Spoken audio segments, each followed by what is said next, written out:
we've been dealing the book of Acts. நாம் தொடர்ச்சியாக அப்போஸ்தலர் புத்தகத்தை தியானித்துக் கொண்டிருக்கிறோம். And we are in the second chapter.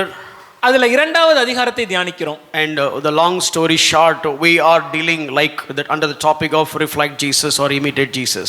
அதுல இப்பொழுது இயேசுவை போல இல்லனா இயேசுவை பிரதிபலிப்போம் என்ற தலைப்பின் கீழ் நாம் தியானித்துக் கொண்டிருக்கிறோம். So follow his example. அவருடைய அடிச்சுவடுகளை நாம் பின்பற்ற வேண்டும். Peter said, 1 Peter chapter 2 verse 21, no, but leaving you an example so that you might follow in his steps. 1 பேதுரு 2ஆம் அதிகாரம் 21ஆம் வசனத்தில் பேதுரு எழுதும்போது நீங்கள் தம்முடைய அடிச்சுவடுகளை தொடர்ந்து வரும்படி உங்களுக்கு மாதிரியே வைத்து போனார் என்று சொல்லி இருக்கிறார். So how do we live a concord life in this world like Jesus Christ lived? அப்படினா இந்த உலகத்துல இயேசு வாழ்ந்தது போல ஒரு முற்றும் ஜெயம் கொள்கிற வாழ்க்கையை நம்மால எப்படி வாழ முடியும்? How did he conquer the devil? இயேசுவானவர் எப்படி பிசாசை மேற்கொண்டார்? So there are many things we have studied. अनेक காரியங்களை நாம் தொடர்ந்து தியானித்தோம். So the first thing we studied, we need to understand the love of God.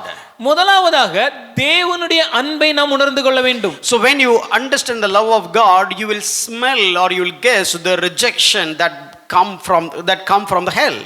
நாம் தேவனுடைய அன்பை முழுமையாக உணர்ந்து கொள்ளவில்லை என்றால் இல்லை முழுமையாக உணர்ந்து கொண்டோம் என்றால் சத்ருவனிடத்திலிருந்து ஒரு புறக்கணிப்பில் ஒரு நிராகரிப்பு வரும்போது அதை எளிதாக உணர்ந்து கொள்ள இல்லை பகுத்தறிய முடியும். So how we need to deal with the strongholds. நம்முடைய வாழ்க்கையில் காணப்படும் அரண்களை நாம் எப்படி கையாள வேண்டும். And we studied about how to understand the God's will. தேவனுடைய சித்தத்தை நாம் எப்படி அறிந்து கொள்வது. So you can overcome the devil by understanding God's will. நாம் பிசாசை மேற்கொள்ள வேண்டும் என்றால் இந்த தேவனுடைய சித்தத்தை நாம் அறிந்து கொண்டால் மாத்திரமே முடியும். So how important it is to know God's will.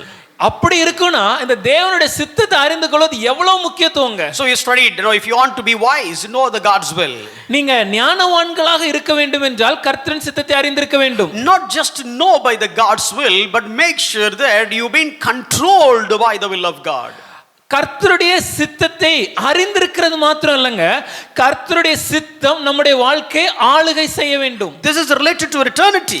இது நம்முடைய நித்தியத்தை குறித்த ஒரு காரியம். This gives the assurance of the eternity. இது நித்தியத்திற்கு நமக்கு ஒரு நிச்சயத்தை கொடுக்கிறது. And this is talking about how are you entering into the kingdom of God. தேவனுடைய ராஜ்யத்துக்குள்ள நாம் எப்படி பிரவேசிக்க போகிறோம் என்பதை குறித்து இது பேசுகிறது. So without knowing the will of God, you will never understand whether you are in the kingdom of God or not. தேவனுடைய சித்தத்தை நாம் அறிந்து கொள்ளவில்லை என்றால் நாம தேவனுடைய ராஜ்யத்துல இருக்கிறோமா இல்லையா என்பதே நமக்கு தெளிவாக தெரியாது. And if you do that, God himself equip you to do the will. நாம் தேவனுடைய சித்தத்தை அறிந்து கொள்ளும்போது தேவனே நம்மளை பக்குவப்படுத்தி நம்மளை பண்படுத்தி அவருடைய சித்தத்தை செய்ய உதவி செய்கிறார். So how do I know God's will?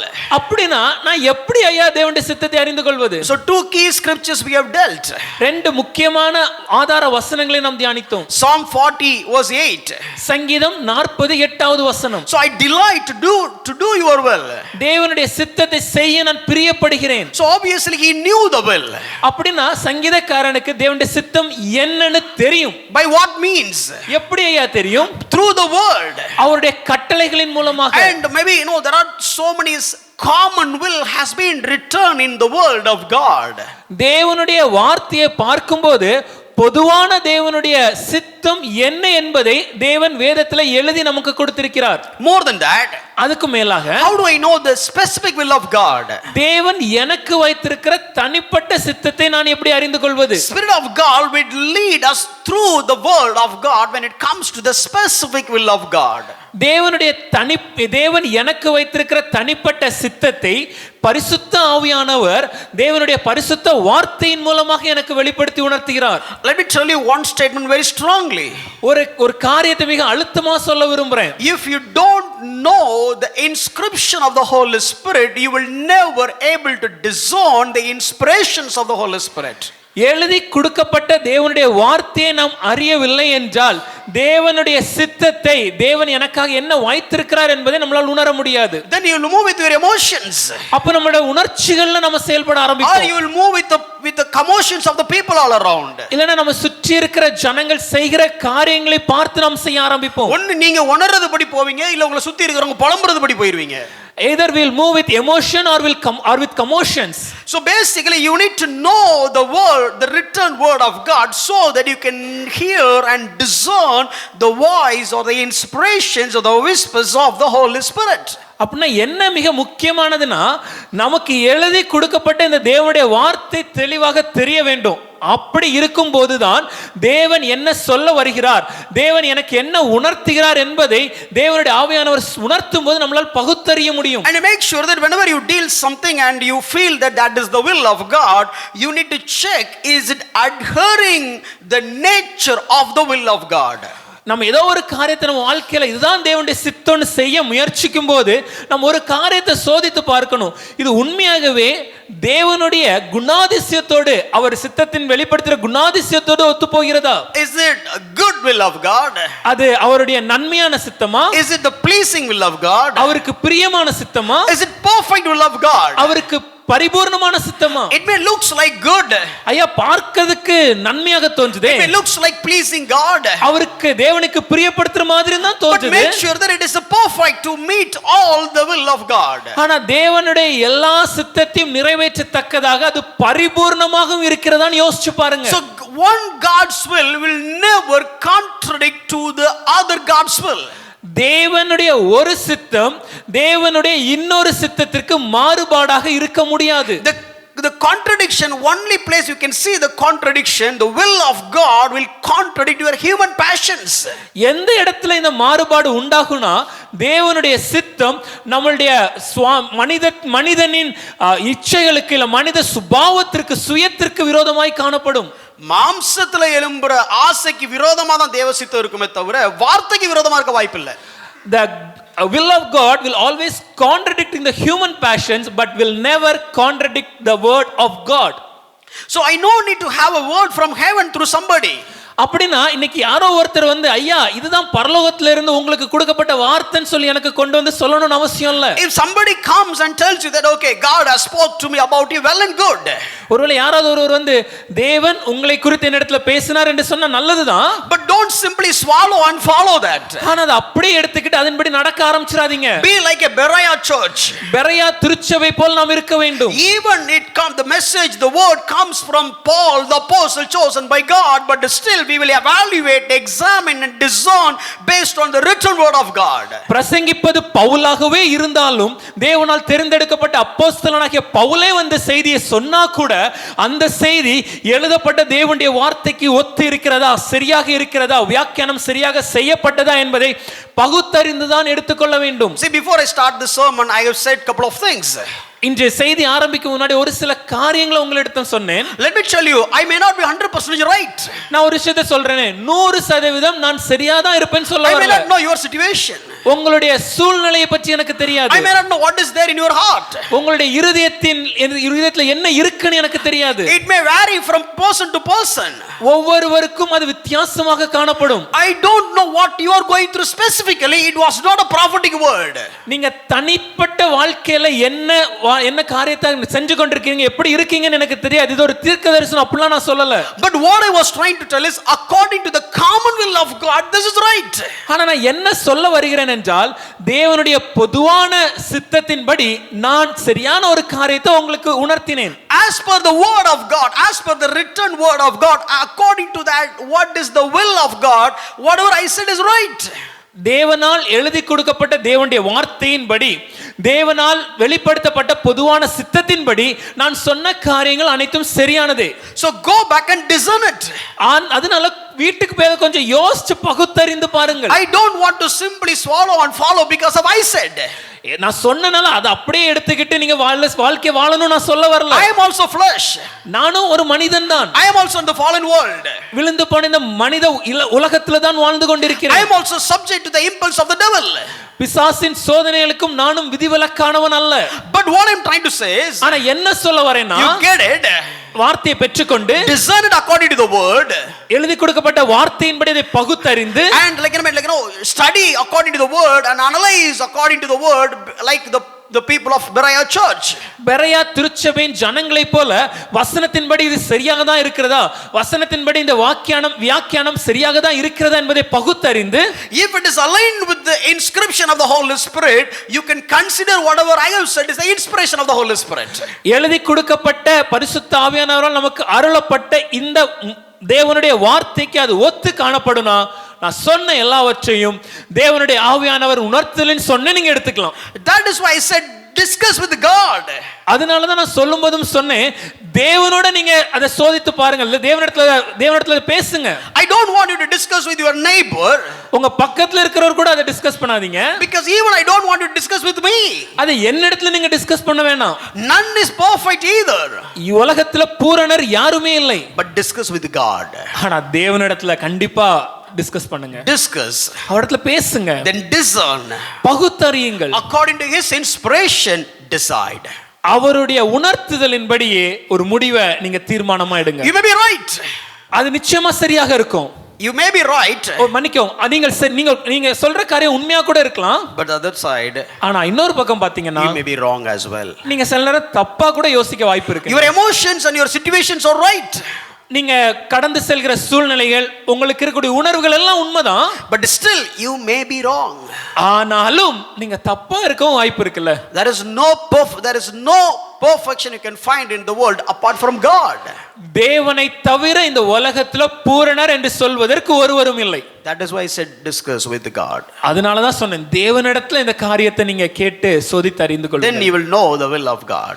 அப்போ தேவனுடைய சித்தம் என்ன என்பதை நீங்க உணர்ந்து கொள்வீர்கள். Why I said this? ஏன் இதை சொல்கிறேன்? So enemy should not use this as a thought.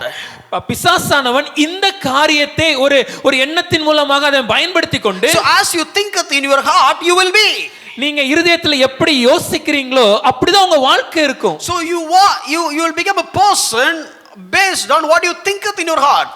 உங்களுடைய இருதயத்தின் நினைவுகள் எப்படியோ அப்படிதான் உங்கள் வாழ்க்கையும், இல்ல நீங்களே அப்படிதான் இருப்பீங்க. That's what Proverbs 23:7 says. அதுதான் நீதிமொழிகள் 23ஆம் அதிகாரம் 7ஆம் வசனம் சொல்லும்போது, so my point is, நான் என்ன சொல்ல வருகிறேன்னா, even in that thought implement the will of God. உங்களுடைய சிந்தனையின் ஓட்டத்துல கூட தேவனுடைய சித்தத்தை வைத்து காரியங்களை சிந்திக்க கற்றுக்கொள்ளுங்கள். So still, this was we had studied till last week. கடந்த வாரம் இதெல்லாம் நாம் தியானித்தோம். So work on your thoughts. உங்களுடைய எண்ணங்கள்ல நீங்க வேலை செய்ய ஆரம்பிங்க. That will get reflected in the acts. உங்களுடைய எண்ணங்கள் உங்களுடைய செயல்களாக மாற ஆரம்பிக்கும். So if you want to do the will of God, தேவனுடைய சித்தத்தை நாம் செய்ய வேண்டும் என்றால், I need to have the thoughts aligned with the will of God. என்னுடைய எண்ணங்கள் எல்லாம் தேவனுடைய சித்தத்திற்கு ஒத்து காணப்பட வேண்டும். So as long as my thoughts are aligning with the will of God, that will drive into the actions which is supposed to be aligned with the will of God. என்னுடைய எண்ணங்கள் எல்லாம் தேவனுடைய சித்தத்திற்கு ஒத்து காணப்படுமே என்றால், நான் செய்கிற செயல்கள் எல்லாம் தேவனுடைய சித்தத்திற்கு ஒத்து தான் காணப்படும். ஏன்னா அது தேவனுடைய சித்தத்திற்கு ஒத்த எண்ணங்களிலிருந்து வெளிப்பட்ட காரியங்கள். So I just want to show you just one verse. ஒரு வசனத்தை மட்டும் காண்பிக்க விரும்புறேன். You know, how do you think? நீங்க என்ன நினைக்கிறீங்க? What do you think? எப்படி நினைக்கிறீங்க? What are all the right thought patterns? சரியான நினைவு ஓட்டங்கள் எவை? What are the wrong thought patterns? தவறான நினைவு ஓட்டங்கள் எவை? What are the thoughts you have to invite? எந்த எண்ணங்களை நம்ம உள்ள வரவேற்கலாம்? What are all the thoughts you need to resist? எந்த எண்ணங்களை நம்ம தவிர்க்கணும்? What are all the thoughts you need to acknowledge? எந்த எண்ணங்களுக்கு நாம் ஆமாம் என்று சொல்லலாம்? And what are all the thoughts you need to oppose? எந்த எண்ணங்களை எதிர்த்து நிற்கணும்? What are all the thoughts you have to embrace? எந்த எண்ணங்களை நாம் அரவணைத்துக் கொள்ளலாம்? And what are all the thoughts will make you feel embarrassed? எந்த எண்ணங்கள் நம்மளே ஒரு நிற்கொலையை செய்து அவமானப்பட செய்யும்? So these are all the things we have to study. இந்த காரியத்தை நாம தியானிக்க வேண்டும். This is a great vast study. இது ஒரு நீண்ட பெரிய ஒரு செய்தி. This can alone be dealt as a series of teaching. இது மாத்திரமே எடுத்து ஒரு தொடர் பிரசங்கமாகவே செய்ய முடியும். We are not doing that. அதை நம்ம இப்ப செய்ய போறது இல்ல. So it's something like I just want to give a glimpse. ஆக ஒரு முன் ருசியா ஒரு டேஸ்ட் உங்களுக்கு கொடுக்க போறோம். No, whenever you are going for the wedding, they cook the biryani for thousands of people. ஒருவேளை நீங்க கல்யாண வீட்டுக்கு போனீங்கன்னா ஆயிரக்கணக்கான ஜனங்களுக்கு அவங்க பிரியாணியை செஞ்சிருப்பாங்க. So if you want to taste it, you don't need to eat all the 100 barrels. ஆனா நீங்க ஒருவேளை அங்க போயிட்டு ருசி எப்படி இருக்கு நீங்க பார்க்கணும்னா அந்த 100 பேரல் டபாராவை எடுத்து டேஸ்ட் பண்ண அவசியம் இல்ல. They'll give you before they remove all these things, they just give with a hard state. அந்த தம்மெல்லாம் எடுக்க முன்னாடி கொஞ்சத்தை மட்டும் அப்படி கையில எடுத்து It's about, it's like kind of a boiling. அது கொதிக்கிற சூட்ல காணப்படும். And that time you will taste it and you'll come to know what is the taste of all of it. அது அப்ப நீங்க டேஸ்ட் பண்ணீங்கனா உங்களுக்கு தெளிவா தெரிஞ்சிரும் இந்த பிரியாணி எப்படிப்பட்ட சுவை உள்ளதுன்னு. But you have to take it in the right time in the right state. ஆனா சரியான நேரத்துல சரியான அளவுல நாம எடுத்து ருசிக்கணும். In the same way, I was trying to explain just one verse to make sure that at least try to cover everything. அதே போல நான் ஒரு வசனத்தை எடுத்து அந்த ஒரு வசனத்தை பயன்படுத்தி எல்லா காரியத்தையும் உங்களுக்கு சொல்ல முயற்சிக்கிறேன். Now let me tell you first the disclaimer. முதல்லயே இந்த காரியத்தை சொல்லிடுறேன். Or maybe I will explain this verse, that verse, this verse and all these things. இந்த வசனத்தை விளக்குவேன், அடுத்து இன்னொரு வசனம், இந்த வசனம், இப்படி நிறைய வசனத்தை விளக்கி கொண்டிருப்பேன். And finally I'll come to the conclusion. கடைசியாக முடிவரைக்கு வரும்போது நீங்க உடனே பக்கத்துல இருக்கவங்க சொல்லுவீங்க. And you will turn to your neighbor and say, இத முதல்ல நேராவே சொல்லிருக்கலாம். You could have spoken this directly itself. இத சொல்றது தான் இவ்வளவு சுத்தி வந்தியாகும். To tell this one point you have been revolving and rotating all these verses. But that is the way the expository teaching. ஆனா அப்படிதான் விளக்க உரை வேதத்தை விளக்கும் பிரசங்கங்கள் காணப்படும். We want to convince you. நீங்க என்ன யோசிக்கிறீங்க என்பதை நாங்க இதுதான் சரி உங்களை கன்வின்ஸ் பண்ண முயற்சிக்கிறோம். Let me put it straight away. நேராவே சொல்லிறேனே. Simply I am going to say, think about Bible. நான் என்ன சொல்ல போறேனா வேதத்தையே சிந்தித்துக் கொண்டிருங்கள் சொல்ல போறேன். Think about Bible. வேதத்தையே சிந்தித்துக் கொண்டிருங்கள். That's it. அவ்வளவுதான். But I am taking the different route. ஆனா அதுக்கு போற பாதை கொஞ்சம் வித்தியாசமானது. I just want you to follow. என்னோட நீங்க பயணிக்கணும். அதான் கிளைமாக்ஸ் தெரிஞ்சிச்ச படத்துல பேசாம தூங்கிட்டு climax எந்திச்சு பண்ணிச்சிராதீங்க. Yeah, I know the climax, so why should I be awake all the time? Let me sleep and let me get back awake. Appla, don't do that. See, only few movies they will know. There are most of movies they'll keep the climax as secret. And அநேக திரைப்படங்களை பார்க்கும்போது அந்த இறுதியில இருக்கக்கூடிய climax இறுதிக்கட்ட காட்சியை ஒரு வெளியே தெரியாதபடி மறைச்சு வச்சிருப்பாங்க. But a few movies they will show the climax the first. ஆனா ஒரு சில படத்துல பாத்தீங்கன்னா அந்த இறுதியா இருக்கக்கூடிய அந்த ரகசியத்தை முதல்லயே என்னன்னு சொல்லிடுவாங்க. Having the confidence on the audience. அது எதனாலனா பார்க்குற பார்வையாளர் மேல நம்பிக்கைனால. எனக்கு அந்த நம்பிக்கை இருக்கு. I have a very similar confidence. நீங்க இருப்பீங்களா? You will be awake. நீ பேசுற பேச்சுக்கு இன்னைக்கு அப்படிலாம் சொல்லிடாதீங்க. அப்படி அது வேற இது வேற. இதை டிரான்ஸ்லேட் பண்ண வேண்டாமா? சரி, okay. Again let me tell you, I am going to explain just two factors. ஒரு இரண்டு காரியங்களை மாத்திரம் இன்று உங்களுக்கு விளக்க விரும்புகிறேன். There are 8 factors. அதில் 8 காரியங்கள் உண்டு. The two factors very elaborately. அதில் இரண்டு காரியங்களை விலாவரியாக விளக்கி and the rest of the things I'll just exposit over it and finish it.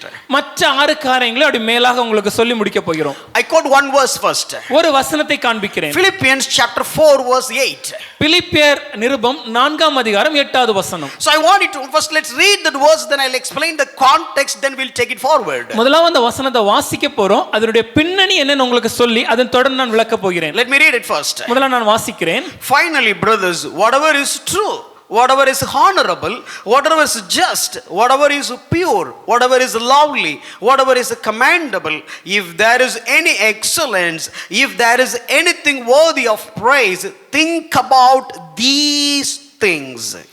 கடைசியாக சகோதரரே, உண்மை உள்ளவைகள் எவைகளோ, ஒழுக்கம் உள்ளவைகள் எவைகளோ, நீதி உள்ளவைகள் எவைகளோ, கற்புள்ளவைகள் எவைகளோ, அன்புள்ளவைகள் எவைகளோ, நற்கீர்த்தி உள்ளவைகள் எவைகளோ, புண்ணியம் எதுவோ, புகழ் எதுவோ, அவைகளையே சிந்தித்துக் கொண்டிருங்கள். See, it came very nicely in Tamil than English. ஆங்கிலத்தை விடவும் தமிழ் வேதாகமத்துல இது அருமையா இருக்கு வாசிக்கிறதுக்கு. I like couple of words. ஒரு சில வார்த்தைகள் எனக்கு ரொம்ப பிடிச்சிருக்கு. கற்புள்ளவைகள் எவைகளோ. Things which are pure. In English it says pure. ஆங்கிலத்துல ஒரு பரிசுத்தம் போல அது அருமையா இருக்குன்னு சொல்லிருக்காங்க. But in Tamil they translated, they put a wonderful word, கற்புள்ளவைகள் எவைகளோ. ஆனா தமிழ்ல அத மொழிபெயர்க்கும் போது கற்புள்ளவைகள் எவைகளோ என்ற வார்த்தையை பயன்படுத்தி இருக்காங்க. And in English they said think these things. ஆங்கிலத்துல இதே சிந்திங்க, think இத சிந்திச்சு கொண்டிருங்க அப்படி சொல்லிட்டாங்க. But in English, sorry, in Tamil they put a ஏகாரம் there. When it's translated in Tamil they have given an added adjective. It's something like only these things. அவைகளையே சிந்தித்துக் கொண்டிருங்கள். So there are so many places you can see that only. அநேக இடங்கள்ல வேதாகமத்துல இந்த அவைகளையே அந்த ஏகாரத்தை பார்க்க முடியும். You can read in Colossians, okay, not the earthly things but think about the things above. கொலோசியர் நிருபத்துல வாசிக்கும் போது இந்த உலகத்துக்கு உண்டானவைகளை அல்ல பரலோகத்துக்கு உண்டானவை மேலானவைகளையே அப்படின்னு சொல்லியிருப்பாங்க. In Tamil it says only those things. மேலானவைகளையே சிந்தித்துக் கொண்டிருங்கள், அது மட்டும் அப்படிங்கிற எம்பசிஸ் இருக்கும். So I want you to look at that perspective. அந்த ஒரு எண்ணத்துல இத பாருங்களேன். It is very important. இது ரொம்ப முக்கியம். Only these things. இதை மாத்திரமே கடைபிடியுங்கள். And also tell the neighbors, no, hold their hands and tell them that, okay, only these things. பக்கத்துல இருக்கவங்க கரங்களை பிடித்து இவைகளையே, கொஞ்சம் கரங்களை பிடித்து சொல்லுங்களேன், இவைகளையே, only these things. இவைகளையே சிந்தித்துக் கொள்ளுங்கள். So go home today. நீங்க வீட்டுக்கு போங்க. The best example is, the best way you can implement it. வீட்ல இந்த காரியத்தை எப்படி நம்மளால செயல்படுத்த முடியும்னா, whenever you see some climate change, வீட்ல ஏதாவது ஒரு அப்படி அசாதாரண சூழ்நிலைகள் உருவாகும் போது, நல்ல அசாதாரண சூழ்நிலை உருவாகும் போது, it is something like, okay, it is something like a போர் மேகம் சூழும்போது, when it is about to get into a war battle mode, sometimes it is argument மேகம் சூழும்போது, ஒரு பேச்சுவார்த்தை முற்றி சண்டை கைகலப்பா மாறும்போது, பேச்சுவார்த்தை முற்றி சண்டைக்கு அப்படிலாம் நான் சொல்லவே இல்லை. நான் என்ன சொன்னேன், ஒரு ஆர்கியூமெண்ட் வர்றப்போ மட்டும்தான் சொன்னேன். அப்படியே சில நேரத்துல வந்து இந்த கோபம்னு ஒண்ணு அப்படி வரும் பொழுது, when our anger rages high above, அப்படியே டமால்னு போட்டு வீட்டை விட்டு வெளியே போகணும்னு தோணும் போது கொஞ்ச நேரத்துக்கு, when you want to put whatever is in a hand down and break it and run away from the home for some time, நம்ம வீட்டுக்கு எப்பண்டா வந்தான் இவன், all these things will happen. நம்ம எல்லா வீட்லயும் நடக்கிற ஒரு காரியம் தான். நடக்காதுங்கறவங்க கைதுக்கு ஒரு அலையில சொல்லுங்க பாப்போம். If you never have going through such things, you can raise your hand and say hallelujah. நடக்குங்கவங்கள கைதுக்கு அலையில சொல்லுங்க பாப்போம். If such things are it's happening. எல்லார் வீட்லயும் நடக்கிற காரியம் தான். So what I am trying to say is, this is the mantra. அதை மேற்கொள்வதற்கு இதுதாங்க நல்ல ஒரு யுக்தி. யுக்தின்னு சொன்னா Mantra. So have this.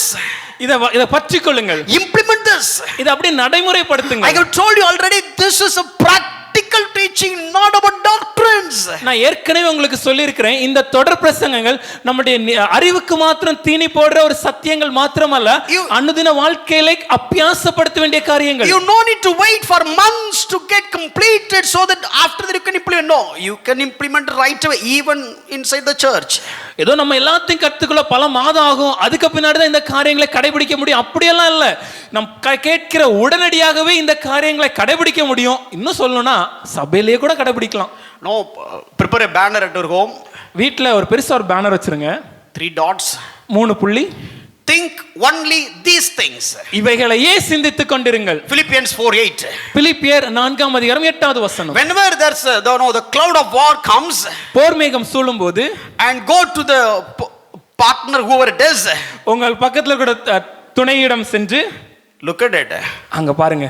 Think these things. இவைகளையே சிந்தித்துக் கொள்ளுங்கள். ஒன்னு அவங்க சொல்லுவாங்க.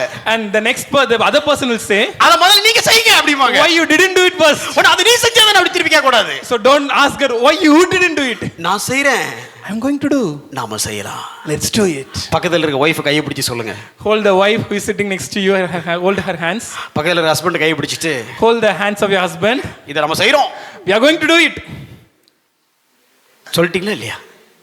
செய்றோம். Important thing. ரொம்ப முக்கியங்க, நிச்சயமா செய்யணும். This is like one of the last before epistle of Paul, or the second last epistle of Paul. பவுலடிகளார் எழுதின நிருபங்களை பார்க்கும்போது கடைசிக்கு முன்னாடி எழுதப்பட்ட இல்ல கடைசிக்கு ரெண்டு நிருபங்கள் முன்னாடி எழுதப்பட்ட ஒரு நிருபமாக தான் இந்த பிலிப்பியர் நிருபம். Lot of epistles, lot of doctrines, lot of mysteries Paul had already written everything.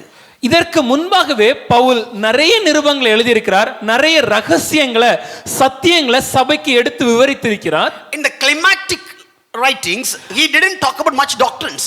அவருடைய எழுத்தின் கடைசி காலம் வரும்போது அதுல அநேகமா சத்திய கோட்பாடுகளை பற்றி அவர் பேசல. You don't find any spiritual secrets in this book, Philippians. பிலிப்பியர் நிருபத்துல ஆவிக்குரிய ரகசியங்கள் அப்படியெல்லாம் நீங்க பார்க்க முடியாது. No mysteries, ரகசியங்கள் இல்ல. no deep doctrines, ஆழமான சத்தியங்கள் இல்ல. but simply practical way of teaching. It is something like a last words of a saint. ரொம்ப அனுதின வாழ்க்கையில கையாளப்பட வேண்டிய காரியங்கள், இன்னும் சொல்ல போனா ஒரு ஞானத்தை குறித்து ஒரு பரிசுத்தவான் விளக்குகிற காரியங்கள். No, whenever the parents are in their 40s, பெற்றோர் ஒரு 40 வயசு ஆகும்போது they'll be very strict. ரொம்ப ஸ்ட்ரிக்ட்டா இருப்பாங்க. They will be not like a boss. ஒரு அதிகாரியா காணப்படுவாங்க. எச்சமானா. Why didn't do this? ஏன் இத செய்யல? Why didn't do this? ஏன் இத செய்யல? Do this. இத செய். Do this. இத செய். But when they're coming to 70s, ஆனா ஒரு 70 வயசு ஆகும்போது இப்படிலாம் பண்ணாதப்பா, don't do like this. கொஞ்சம் பார்த்து நடந்துக்கோ. Take care a bit. This emphasis is more important. இது ரொம்ப முக்கியம். So here Paul is changing his tone.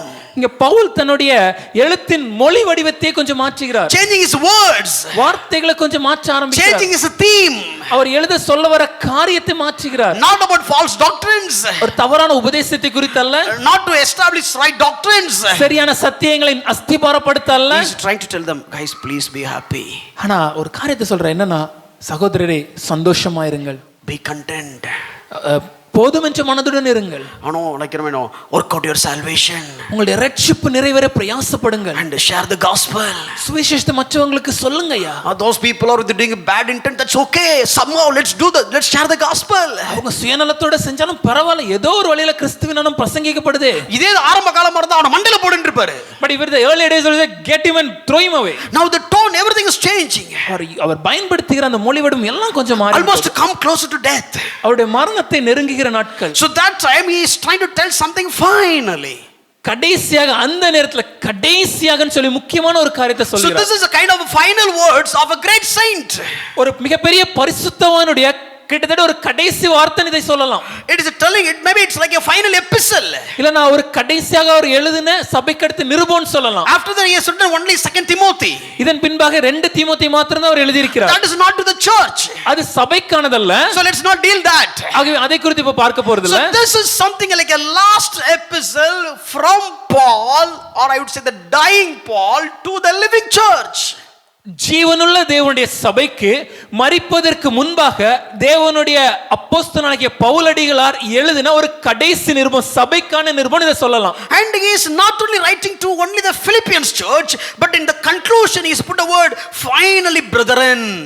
இத பிலிப்பு திருச்சபைக்கு மாத்திரம் அவர் எழுதல, கடைசி அவர் எழுதும்போது எப்படி எழுதியிருக்காருன்னா கடைசியாக சகோதரரே. So it's like for you and me. அப்படினா அது உங்களுக்கும் எனக்கும் எல்லாருக்குமே பொருந்தும். I have told so many things. நிறைய காரியத்தை நான் சொல்லிட்டேன். So many epistles. நிறைய நிருபங்களை எழுதி விட்டேன். Finally கடைசியாக brethren, சகோதரரே, I am telling this to you. இந்த காரியத்தை உங்களுக்கு சொல்றேன். Now tell the person sitting next to you, finally. உங்க பக்கத்துல இருக்க கரத்தை பிடிச்சு சொல்லுங்களேன், கடைசியாக. Very important. ரொம்ப முக்கியம். Finally. கடைசியாக. For you and me. உங்களுக்கும் எனக்கும். Let's have that attitude and listen this. இந்த ஒரு பார்வையோட இந்த காரியத்தை நம்ம தியானிக்க போறோம். Paul was writing after that to Timothy. இந்த நிருபத்துக்கு பின்பாக தீமோத்தேயுக்கு ஒரு கடிதத்தை எழுதுகிறார். But when it comes to Timothy, Paul addressed in such a way that, to Timothy, my true child of faith. ஆனா தீமோத்தேயுக்கு எழுதும்போது எப்படி எழுதுகிறார்னா, தீமோத்தேயு என்னுடைய குமாரன். And in 2 Timothy he written, to my beloved child. 2 தீமோத்தேயு எழுதும்போது என்னுடைய நேசமான குமாரனாகிய தீமோத்தேயே. But when it comes to church, ஆனா சபையை சொல்லும்போது அது பையனுக்கு அப்புறமா எழுதுற கடைசி letter. That is the letter that is written to his son after that. But சர்ச்சுக்கு நான் கடைசியா சொல்ல வர கருத்து என்னன்னா, but what is the final thing, the most important thing that I really want to share to the church altogether? These are all the things. இதே காரியங்கள் தான். 8 things. 8 காரியங்கள். So he talked about 8 attributes. 8 குணாதிசயங்களை காரியங்களை பற்றி அவர் பேசுகிறார். The final word of the church, to the church from Paul. பவுலடிகளார் ஜீவனுள்ள தேவனுடைய சபைக்கு கொடுத்த கடைசி வார்த்தைகள் இவை நம்ம எடுத்துக்க முடியும். It is something like a duty. இது ஒரு கடமை. It is something like a commandment. இது ஒரு கட்டளை. So I want you to deal that very carefully. இந்த இத நம்ம ரொம்ப கவனத்தோட பார்க்கணும். So the key text, ஆதார வசனம் என்னன்னா, so basically this is talking about, let's look at the first word. அதுல இருக்கிற முதல் வார்த்தையை பாருங்களேன். Whatever is true. உண்மை உள்ளவைகள் எவைகளோ. So it's talking about true. உண்மையை குறித்து அங்க பேசுகிறார். Let me show you what is true first according to the world. உலகத்தின்படி உண்மைனா என்னன்னு உங்களுக்கு சொல்ல விரும்புறேன். In this world, true is not a constant word. இந்த உலகத்துல உண்மையை பார்க்கும்போது அது எப்பொழுதுமே நிரந்தரமானது இல்லை. See, first they taught earth is flat. முன்னாடி என்ன சொன்னாங்க, பூமி அது தட்டையா இருக்கும். எத்தனை பேர் படிச்சிருக்கீங்க? How many of you learned such things? முதல்ல அப்படி சொன்னாங்க. ஆனா லேட்டர் பாயிண்ட் ஆஃப் என்ன சொன்னாங்கன்னா it is like a spear. Earlier they said it is a flat, but பின்னாட்கள்ல எப்படி புரிந்து கொண்டார்கள் என்றால் இல்ல அது உருண்டையாக தான் இருக்கிறது. So there was some true, the earth is flat. ஒரு காலத்துல எது உண்மை நம்பினாங்கன்னா உலகம் தட்டை என்று. Later point of the true has been changed. ஆனா இப்போ உண்மை மாறிவிட்டது. Now the truth, earth is the spear. இப்போ உலகம் எப்படி உண்மை என்னன்னு கேட்டா இல்லையா அது ஒரு உருண்டையாக கோல் மாதிரி காணப்படும். கோலம் மன்னிக்கவும் கோலமாக காணப்படும். And earlier they said these are all the monsoon months. முன்னாடி சொல்லும்போது இதெல்லாம் பருவ காலத்தில் காணப்படுற மாதங்கள். But later point of time the monsoon months has been changed. ஆனா பின்னாட்கள பருவ கால மாதங்கள் மாறிவிட்டது. They said summer is April, May, June. முன்னாடி சொன்னாங்க வெயில் காலம்னா அது ஏப்ரல் மே ஜூன்ல இருக்கும்னு. But that true has been changed. ஆனா அந்த உண்மை இப்பொழுது மாறிவிட்டது. Now it starts even the end of the February. இப்போ என்ன சொல்றாங்க? பிப்ரவரி கடைசில ஆரம்பிச்சிரோயா. And at one point of it they said, okay, do not give the mobile phones to the kids. குழந்தைங்க கையில மொபைல் போனை கொடுக்காதீங்கன்னு சொன்னாங்க. It will impact their brain. அது அவங்களுடைய மூளை வளர்ச்சி பாதிக்கும்னு சொன்னாங்க. It will impact their eye. அவங்களுடைய கண் பார்வையை பாதிக்கும். And it will impact their the analytical skills. அவங்க காரியங்களை பகுத்தறிகிற காரியங்களை பாதிக்கிறது. And it will give psychological problems. இது ஒரு மனநலத்துல ஒரு பிரச்சனை உருவாக்கிவிடும். And it's like something like an addiction. இது ஒரு அடிமைப்படுத்தும் காரியம். This is a till corona time. Corona வர முன்னாடி இதெல்லாம் சொன்னாங்க. Then when corona comes, ஆனா கொரோனா வந்தபோது get the smartphone to your kids so that we can teach them. ஐயா வீட்ல குழந்தைகளுக்கு ஸ்மார்ட் போன் வாங்கி கொடுத்துருங்க, அதுல தான் ஸ்கூல்ல எடுப்போம். Then what about the true? அப்படினா உண்மை என்ன ஆயிடுச்சு? What is the fact? எது சத்தியம்? So there also they are missing. அங்கே நம்ம சொதப்பிறோம். And everywhere true claim is always being changing. எல்லா இடத்திலேயும் இந்த உண்மை என்பது நாளுக்கு நாள் காலத்துக்கு காலம் மாறுபடுகிறது. Then where is the absolute when it comes to the true? அப்போ எதுதான் முழுமையான உண்மை, நிரந்தரமான உண்மை? So for example, you are on the train. நீங்க ஒருவேளை ஒரு தொடர் வண்டியில பிரயாணப்படுறீங்கன்னா adjacent there was another train. பக்கத்துல இன்னொரு ட்ரெயின் வருதுன்னு வெச்சுக்கோங்க. And suddenly train is moving. இப்போ நீங்க இருக்கிற ட்ரெயின் போயிட்டு இருக்கு. You don't realize whether the train which you are traveling is moving or the adjacent train is moving. ஆனா உட்கார்ந்து இருக்கிற நம்ம ட்ரெயின் போகுதா இல்ல பக்கத்துல இருக்கிற அந்த ட்ரெயின் போகுதா நம்ம உணர்ந்து கொள்ள டைம் ஆகும். The windows are slowly passing by. அந்த ஜன்னல் கொஞ்சம் கொஞ்சமா போக ஆரம்பிக்கும். So now you really don't know whether this train or that train. உண்மையாவே நமக்கு டவுட் ஆயிரும், நம்ம ட்ரெயின் போகுதா இல்ல பக்கத்து ட்ரெயின் போயிட்டு இருக்கா? How can you find that? எப்படி கண்டுபிடிப்பது? Suddenly you need to look at an object which is a standstill. பக்கத்துல எங்கேயாவது ஒரு நிலவரப்படுத்தப்பட்ட ஒரு object காணப்படுகிறதா? So when you look at that object, maybe a lamp post. ஒருவேளை வெளியே ஒரு போஸ்ட் ஒரு விளக்கு தூண் காணப்பட்டுச்சுனா, based on the lamp post, having that lamp post as a reference and to find out if this is my train or that train is moving. அந்த விளக்கு தூண ஒரு ஆதாரமாக எடுத்துக்கொண்டு அந்த விளக்கு தூணை மையப்படுத்தி நம்ம ட்ரெயின் போகுதா இல்ல பக்கத்துல இருக்க ட்ரெயின் போகுதான்னு கண்டுபிடிக்க முடியும். So basically now you will understand what is my point. நான் என்ன சொன்ன வரேன்னு இப்ப உங்களுக்கு புரிஞ்சிருக்கும் நம்புறேன். True without scriptures will never become true. வேதம் இல்லாத உண்மைகள் அது சத்தியமான உண்மைகளாக மாற வாய்ப்பே இல்லை. In this world the only one thing you can claim as true, that is the word of God. That's it. இந்த உலகத்திலேயே இதுதான் நிரந்தரமான உண்மை சத்தியம்னு ஒரு காரியத்தை நம்மளால சொல்ல முடியும்னா அது நிச்சயமாகவே கர்த்தருடைய வேதம் மாத்திரமே. That's it. Sermon is over. அவ்வளவுதான், பிரசங்கம் முடிஞ்சிருச்சு. Hallelujah. Hallelujah. Hallelujah. Hallelujah. So what do you think about it? நீங்க என்ன நினைக்கிறீங்க? What do you think about it? நீங்க என்ன நினைக்கிறீங்க? What you need to keep thinking about it. அப்ப எந்த காரியங்களை நாம் நினைத்து கொண்டே இருக்க வேண்டும்? என்ன நினைச்சிட்டே இருக்கணும்? இதைத்தானே போன வாரமும் சொன்னேன். கரெக்டாக போன வாரம் இதே மெசேஜ் தானே சொன்னேன், கரெக்டாக இல்லையா? எத்தனை நேரம் போன வாரம் சொன்ன மெசேஜ் போன வாரம் இதே மெசேஜ் தான் சொன்னேன். What is the significance? இதுல இருக்கக்கூடிய முக்கியத்துவம் என்ன? Let me tell you. ஒரு காரியத்தை சொல்கிறேன். Who can keep on thinking the word of God? யாரால கர்த்தருடைய வார்த்தையை நினைத்துக்கொண்டு தொடர்ச்சியாக நினைத்துக்கொண்டே இருக்க முடியும்? Let me give one scripture. ஒரு வசனத்தை காண்பிக்கிறேன். Before we get to the scripture, அந்த வசனத்தை பார்க்கும் முன்பாக let me tell you one small illustration. ஒரு சின்ன எடுத்துக்காட்டை சொல்கிறேன். Did Bible talk about makeup? வேதத்துல மேக்கப் போடுறத பத்தி இருக்குதா இல்லையா? இருக்கா இல்லையா? சரி இப்படி சொல்லலாமா, மேக்கப் ஹெல்ப்ஸ் ஆர் நாட் அப்படிங்கறத பத்தி Bible பேசியிருக்கா? Is the Bible talks about whether makeup helps or not? அது பிரயோஜனமா இல்லையான்னு வேதத்துல இருக்கா? சரி பிரயோஜனமா? Let me tell you one scripture. ஒரு வசனத்தை காண்பிக்கிறேனே. எரேமியா chapter 13 verse 23. 13ஆம் அதிகாரம் 23வது வசனம். It says, can the Ethiopian change his skin?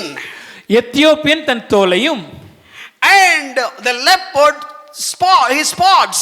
சிவிங்கி தன் புள்ளிகளை மாற்றக்கூடுமோ? தமிழ்ல அது சிவிங்கின்னு இருக்கு, பேசிக்கலா ஒரிஜினல் வேர்ட் வந்து leopard, சிறுத்தை என்று மொழிபெயர்க்கலாம். So basically here Bible says Ethiopian cannot change his color. இங்க வேதம் என்ன சொல்ல வருகிறதுனா, எத்தியோப்பியன் ஒருவரால் தன்னுடைய தோலின் நிறத்தை மாற்ற முடியாது. Many Ethiopians tried. நிறைய எத்தியோப்பியர்கள் முயற்சி செய்தாங்க. Even I am not the exception.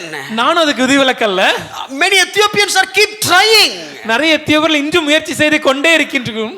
You are also not the exception. நீங்களும் அதற்கு விதிவிலக்கல்ல. I know when you know you'll be transformed whenever there is a wedding function. ஒரு கல்யாண வீடுன்னு வந்துருச்சுனா நம்ம முகத்துல ஒரு மறுரூபம் ஆயிரோம்ல. அதுல போட்டுப்பாங்க பாருங்க அந்த ஃபவுண்டேஷன், அதுக்கு மேல ஒரு ஃபவுண்டேஷன் மேல floor, first floor.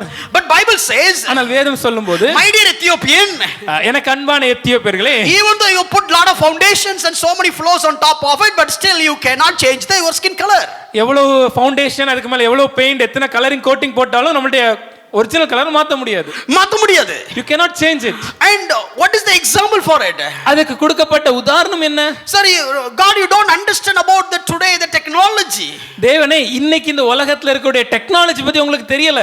You know you'll never know what kind of cosmetic world we are in. நாங்க எந்த அளவுக்கு முக அலங்கரிப்பு சிகை அலங்காரம்லாம் வச்சிருக்கோம்னு உங்களுக்கு தெரியாது. Then God said, அப்ப தேவன் சொல்கிறார், okay, get a leopard. ஒரு சிறுத்தை அழைச்சிட்டு வாங்க. And try to change the spot, remove the spots. அந்த சிறுத்தையில மேல இருக்கக்கூடிய அந்த புள்ளிகளை மாற்ற முயற்சி செஞ்சு பாருங்க. So if whatever you try, நீங்க என்ன முயற்சி செஞ்சாலும், when rain comes, மழை பெஞ்சதுனா, when heat comes, வெயில் அடிச்சதுனா, you will know the spots. அந்த புள்ளிகள் நம் கண்களுக்கு தெரியும். My dear Ethiopians, எனக்கு அன்பான எத்தியோப்பியர்களே, even though you can put lot of coatings, எவ்வளவு கோட்டிங் போட்டாலும் சரி, when rain comes, மழை பெஞ்சதுனா, when heat comes, வெயில் அடிச்சதுனா, when sweat comes, அந்த வேர்வை வரும்போதே everybody will see the spots. அதுக்கு பின்னாடி இருக்கக்கூடிய உண்மையான நிறத்தை எல்லாரும் பார்க்க ஆரம்பிப்பாங்க. இதுக்கு நம்ம மெசேஜ்க்கு ஏதாவது சம்பந்தம் இருக்கா? Is there any connection between the message and this point? Basically, being a human being, you cannot think about the word of God. ஒரு உலகத்துல வாழ்கிற ஒரு மனிதனாக தேவனுடைய வார்த்தையை குறித்து சிந்தித்துக் கொண்டே இருப்பது முடியாத காரியம். Because the mankind is become very familiar or accustomed to do the evil, so obviously he will keep on thinking evil. ஏன் அதை சொல்றோம்னா, மனிதன் தீமை செய்வதையே, தவறு செய்வதையே, தீங்கு செய்வதற்கே பழக்கப்பட்டதுனால அவனால நன்மையான ஒரு காரியத்தை அவனால சிந்திக்கவே முடியாது. See, it is like our nature. அது நம்முடைய குணாதிசயம். Look at the days of Noah. நோவாவின் நாட்களை பாருங்க. The intentions of their thoughts are evil. That is why God decided to destroy the earth. அவங்களுடைய எண்ணங்களின் தோற்றத்தின் நினைவுகள் எல்லாமே தீங்கா இருந்தனால தான் தேவன் அந்த என்டையர் அந்த உலகம் மொத்தத்தையும் அழிக்க முடிவெடுத்தார். Not because of what they did, செய்த காரியத்தினால் அல்ல, not because of what evil they made, அவங்க செய்த தவறுகளினாலும் அல்ல, but it is all about their thoughts, அவங்களுடைய எண்ணங்கள். So basically the human nature is you cannot think according to the scripture. மனிதனுடைய இயல்பான சுபாவம் என்னவென்றால் வேதாகமத்தின்படி அவனால் யோசிக்க முடியாது. Let me tell you, ஒரு காரியத்தை சொல்கிறேன். if that is a AI tool, ஒருவேளை ஆர்டிஃபிஷியல் இன்டெலிஜென்ஸ்ல ஒரு டூல் இருக்குனா, which can read your husband's mind and feed the data to your laptop or pad, உங்களுடைய கணவனார் என்னெல்லாம் யோசிக்கிறாங்க என்பதை அதை அப்படியே எடுத்து நீங்க வைத்திருக்கிற லேப்டாப்புக்கு அதை இன்புட்டா கொடுக்க முடிஞ்சதுன்னா, when the wedding ceremony is happening, கல்யாண பிரசங்கம் நடக்கும்போது, அந்த காரியம் நடக்கும்போது அவர் ஒரு ஆத்திட்டு இருப்பாரு, the pastor will be speaking on his side, and you have already implemented the AI. நீங்க ஏற்கனவே இந்த டெக்னாலஜியை implement பண்ணிட்டீங்கன்னு வெச்சுப்போம். So now in the wedding hall, sorry, in the church, சபைக்குள்ளாகவே about the wedding is about to happen, திருமணம் நடக்க போகிற நேரம், before they put the knot, தாலி கட்டு முன்பாகவே or before the giving the Bible, இல்ல வேதாகமத்தை கொடுப்பதற்கு முன்பாகவே that has been implemented or installed, இந்த டெக்னாலஜியை கணவனுடைய மைண்ட்ல இன்ஸ்டால் பண்ணிட்டோம்னா and some notification will come in the wife's mobile, மனைவியோட போனுக்கு ஒரு நோட்டிபிகேஷன் வரும், அந்த அம்மா அப்படி எடுத்து ஓபன் பண்ணி பார்க்கும், and the wife will just open it and இப்படி பார்த்துட்டே ரெண்டு தடவை பார்க்கறோம், it will just look twice, third time பாத்தீங்கன்னா அம்மா வாக் ஆஃப் ஆயிரும், and the third time she'll say எனக்கு இந்த கல்யாணமே ஏமா வேண்டாம். நில்லு நில்லு, ஐயா எங்கம்மா போறீங்க? இவன் என்ன யோசிச்சிட்டு இருந்தான் தெரியுமா? Do you know what he was thinking? இங்க பாருங்க சார், Look at here. என்ன கல்யாணம் பண்ணும்போது அந்த பொண்ணை யோசிச்சிட்டு இருக்கான் sir. When he was about to marry me, is how can I marry with this man? எப்படி இந்த மனிதனை திருமணம் செய்வது? Let's all pray such kind of tool should not come. நல்லா ஜெபிச்சுக்கோங்க, இப்படிப்பட்ட டூல் எல்லாம் கண்டுபிடிச்சு வந்துட கூடாது. அவ்வளவுதான். That's it. Let God protect us. தேவன் நம்மளை காப்பாற்றுவாராக. Protect you and me as well. உங்களையும் காப்பாற்றுவார், என்னையும் காப்பாற்ற வேண்டும். ஆமா, Celine as well. என்ன, it includes me. Everybody is included. எல்லாரும் இதற்கு உண்டான இருக்கிறோம். Even though you are in the church, சபைக்குள்ளாகவே இருந்தாலும் கூட, even though while you are reading the Bible, வேதாகமத்தை வாசிக்கும் போதும் கூட, even though when you are on your knees, ஜெபிப்பதற்கு முழங்காலில் நின்றாலும் கூட, check your thought patterns. உங்களுடைய எண்ண ஓட்டங்களை கொஞ்சம் யோசிச்சு Check பாருங்க. what all the things you are thinking. எதை காரியங்களை நீங்க சிந்திக்கிறீங்கன்னு யோசிங்க. Oh, many times we are trying to change our thoughts. பல நேரம் நம்முடைய எண்ணங்களை மாற்ற முயற்சிக்கிறோம். Many times we want to remove the spots like which is on the skin. அந்த சிறுத்தையின் மேல கூட அந்த புள்ளிகளை மாற்ற முயற்சிப்பது போல நாமளும் மாற்ற But முயற்சிக்கிறோம். still it is not possible. ஆனாலும் அது சாத்தியம் இல்லை. So yesterday we heard a sermon right about Jacob. நேற்று யாக்கோபை குறித்து ஒரு பிரசங்கத்தை கேட்டோம்ல. When Jacob comes, யாக்கோபு வரும்போது, so in the outward you can feel Esau. வெளியரங்கமாக அவனை தொட்டு பார்த்தால் ஏசாவின் தோல் போல் காணப்படுகிறது. Touch the neighbor sitting next to you. உங்க பக்கத்துல கூட தோல் அப்படி தொட்டு பாருங்க. Oh, I could see Esau. ஏசாவை பார்க்கிறேன். But I know what is inside. ஆனா உள்ள யார் இருக்காரு எனக்கு So தெரியும். because when he started opening his mouth, ஏன்னா வாயை திறந்து பேச ஆரம்பிக்கும் போதே, thoughts are filled, the hearts, இருதயத்தின் நிறைவில் இருக்கக்கூடிய எண்ணங்கள், and out of the abundance of the heart the mouth leaketh. இருதயத்தின் நிறைவினால் வாயில அது கொட்ட ஆரம்பிக்குது. ஒழுக ஆரம்பிக்குது. It just leaks out. So by seeing, by hearing that word, you can understand what is really in their heart. அவங்க பேசுற வார்த்தைகளை கேட்கும் போதே உண்மையாவே அவங்க இருதயத்துல என்ன இருக்குன்னு நம்மளால பார்க்க முடியும். Outwardly we are all looking good. வெளியரங்கமா நாம எல்லாம் ரொம்ப நல்லவங்களா இருக்கிறோம். Outwardly we are so pious. வெளியரங்கமா ரொம்ப தேவ பக்தி உள்ளவர்களா இருக்கிறோம். But inwardly the problem is it is very hard to think which is aligning with the very word of God alone. ஆனா பிரச்சனை என்னன்னா, உள்ள என்ன இருக்கு, நம்முடைய உள்ள இருக்கக்கூடிய எண்ணங்கள் அது தேவனுடைய வார்த்தைக்கு ஒத்த எண்ணங்களாகவே இருக்கிறதா? If it is hard for us, then how much more it is hard for the world. ஒருவேளை கிறிஸ்தவர்களாகிய நமக்கே இது இவ்வளவு கடினமா இருக்கும்னா, உலகத்துல இருக்கிற தேவன் அறியாத ஒரு மனிதனுக்கு இது எவ்வளவு கடினம்? Because that is the inability of man to think about the truth.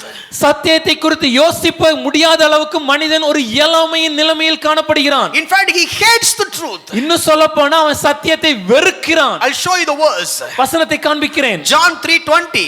யோவான் 3:20. So look at the pattern. அங்க இருக்கக்கூடிய அந்த காரியத்தை பாருங்கள். So one side he is talking about the people those who are in light, and the other side he is talking about the people those who are in the darkness.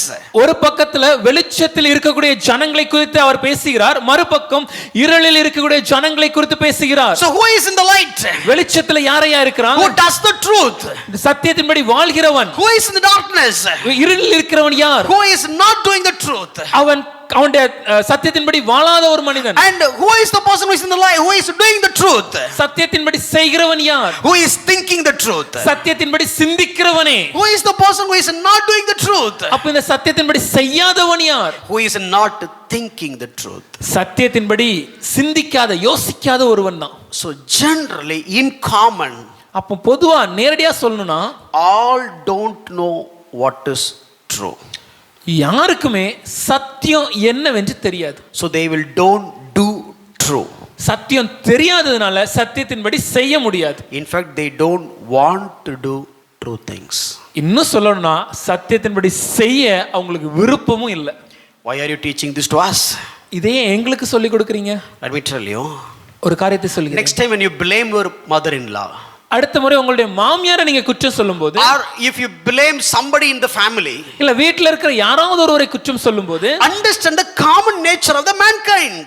மனித குலத்தின் பொதுவான சுபாவம் என்னன்னு யோசிச்சு பாருங்க. Don't think that how come they speak like that, எப்படியா அவங்க இப்படி சொல்லலாம்னு how யோசிக்காதீங்க. come they do like that. எப்படி இப்படி செய்யலாம்னு நினைக்காதீங்க. Oh come on, this is basic norms. ஐயா இதுதான் பொதுவான மனித சுபாவம். ஒருவேளை அவங்க நல்லது செஞ்சாங்கன்னா, Maybe if they do something really good, அவங்க நல்லது பேசுனாங்கன்னா, if they speak good, oh you should exclaim in such a way, how come they say that.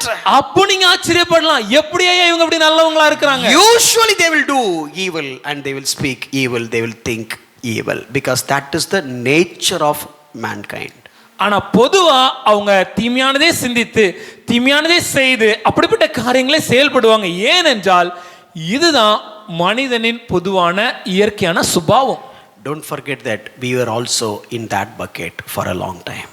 ஒரு விஷயத்தை மறந்துடாதீங்க, அதே வாழ்க்கையை தான் நாமளும் பல வருஷமா வாழ்ந்தோம். So first I said they will hate the truth. முதலாவதாக நான் சொன்னேன் அவங்க சத்தியத்தை வெறுப்பார்கள். And the second one is, இரண்டாவது they will never come to the truth. சத்தியத்துக்கு நேராக வர மாட்டாங்க. They will never arrive the truth. சத்தியத்துக்கு நெருங்கி வர மாட்டாங்க. 2 Timothy chapter 3 verse 7.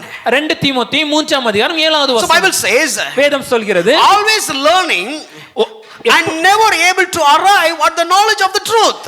எப்பொழுதும் கற்றாலும் ஒருபோதும் சத்தியத்தை அறிந்து உணராதவர்களாய் இருக்கிற. So it says no about the girls or ladies. இங்க பெண்களை குறித்து எழுதி இருக்கிறாங்க. But basically it is not only talking about ladies. ஆனால் பெண்களை குறித்து மாத்திரமல்ல, It is talking about both men and women. ஆண்கள் பெண்கள் எல்லாரும் இப்படி தான் இருக்கிறோம். Because if you look at the next verse, ஏன்னா அடுத்த வசனத்தை வாசிக்கும்போது, Jannes and Jambres opposed Moses, so these men also oppose the truth. என்னையும் எம்பிரவும் மோசைக்கு எதிர்த்து நின்றது போல இவர்களும் அந்த மனிதர்களும் சத்தியத்திற்கு எதிர்த்து நின்றார்கள். So basically whenever you tell the truth, whenever you tell something aligned with the word of God, people will oppose it. அப்போ நீங்க உண்மையாட்டு சத்தியமா ஒரு காரியத்தை சொன்னீங்கன்னா, சரியா ஒரு காரியத்தை சொன்னீங்கன்னா ஜனங்கள் நிச்சயமா எதிர்த்து தான் நிப்பாங்க. So they will stand against you. உங்களுக்கு விரோதமா நிற்பாங்க.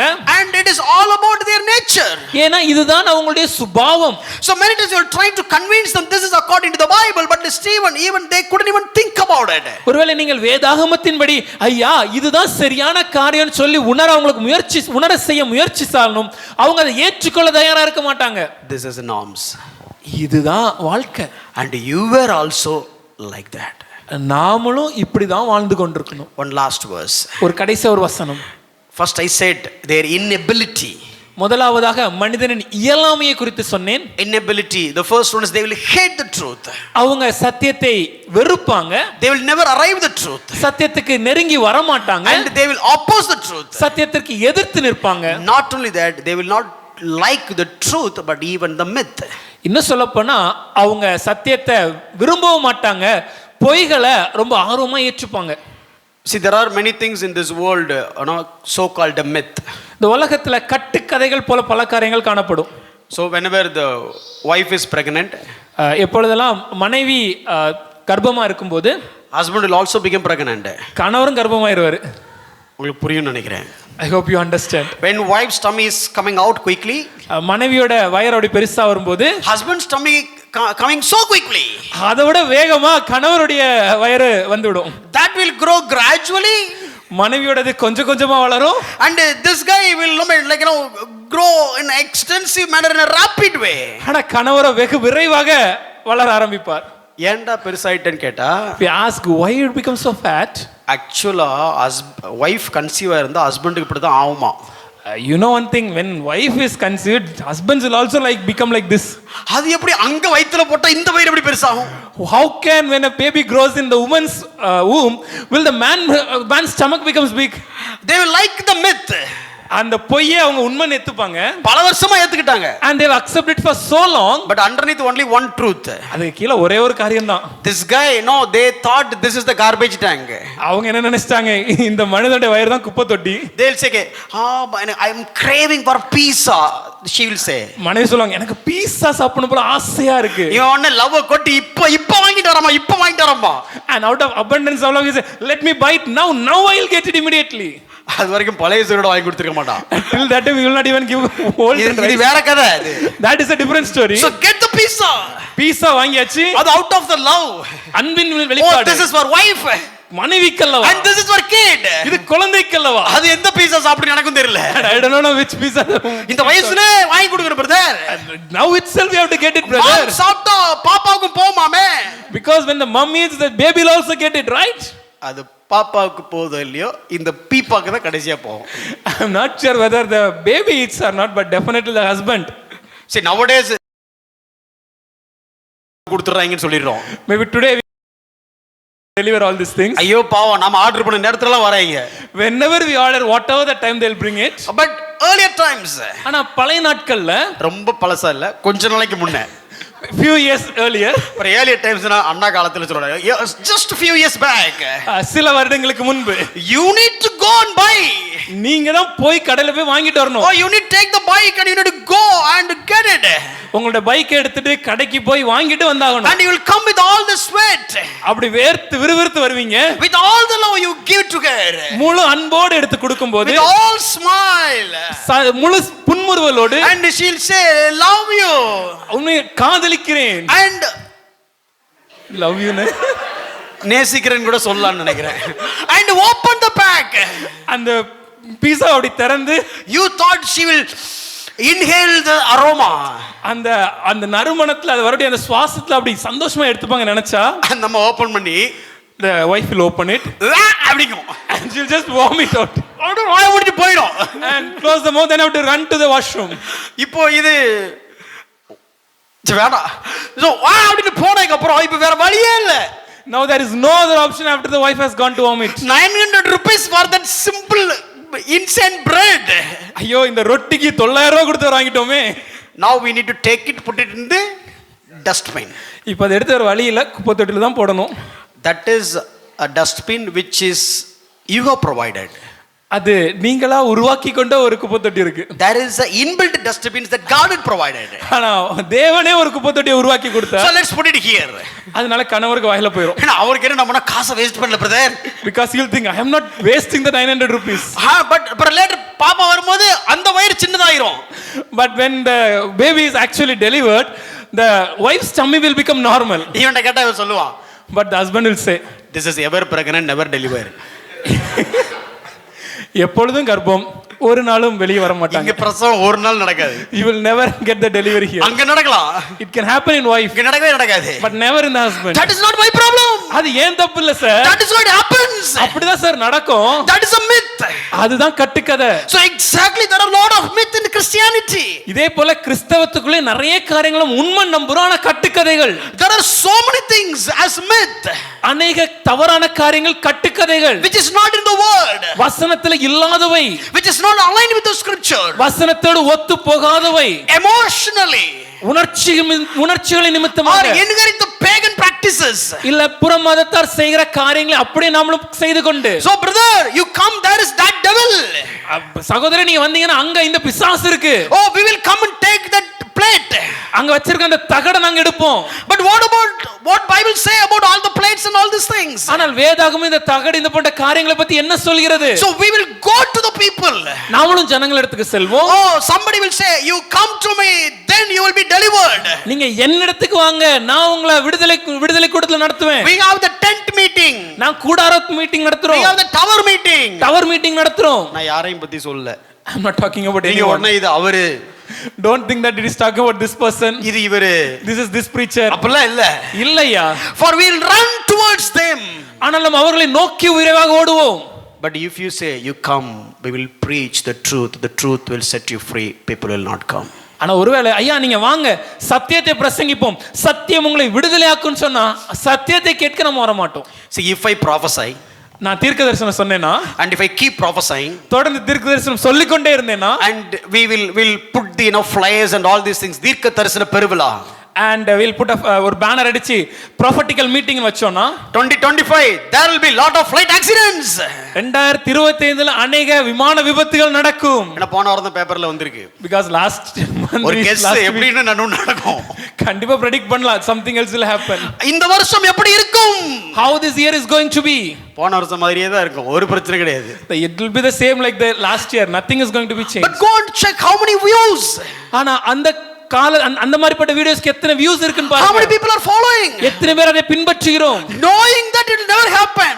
நடக்காதுன்னு தெரிஞ்சாலும் அதை தான் பின்பற்றுவோம். No, one man of, அப்படி எப்படி சொல்றது, one prophet prophesied. ஒரு தீர்க்கதரிசி இப்படியாக தீர்க்கதரிசனம் சொன்னார். I prophesied only Trump will come. நான் சொன்னேன்ல நிச்சயமாக ட்ரம்ப் தான் அதிபரா யுஎஸ்ல வருவார்னு.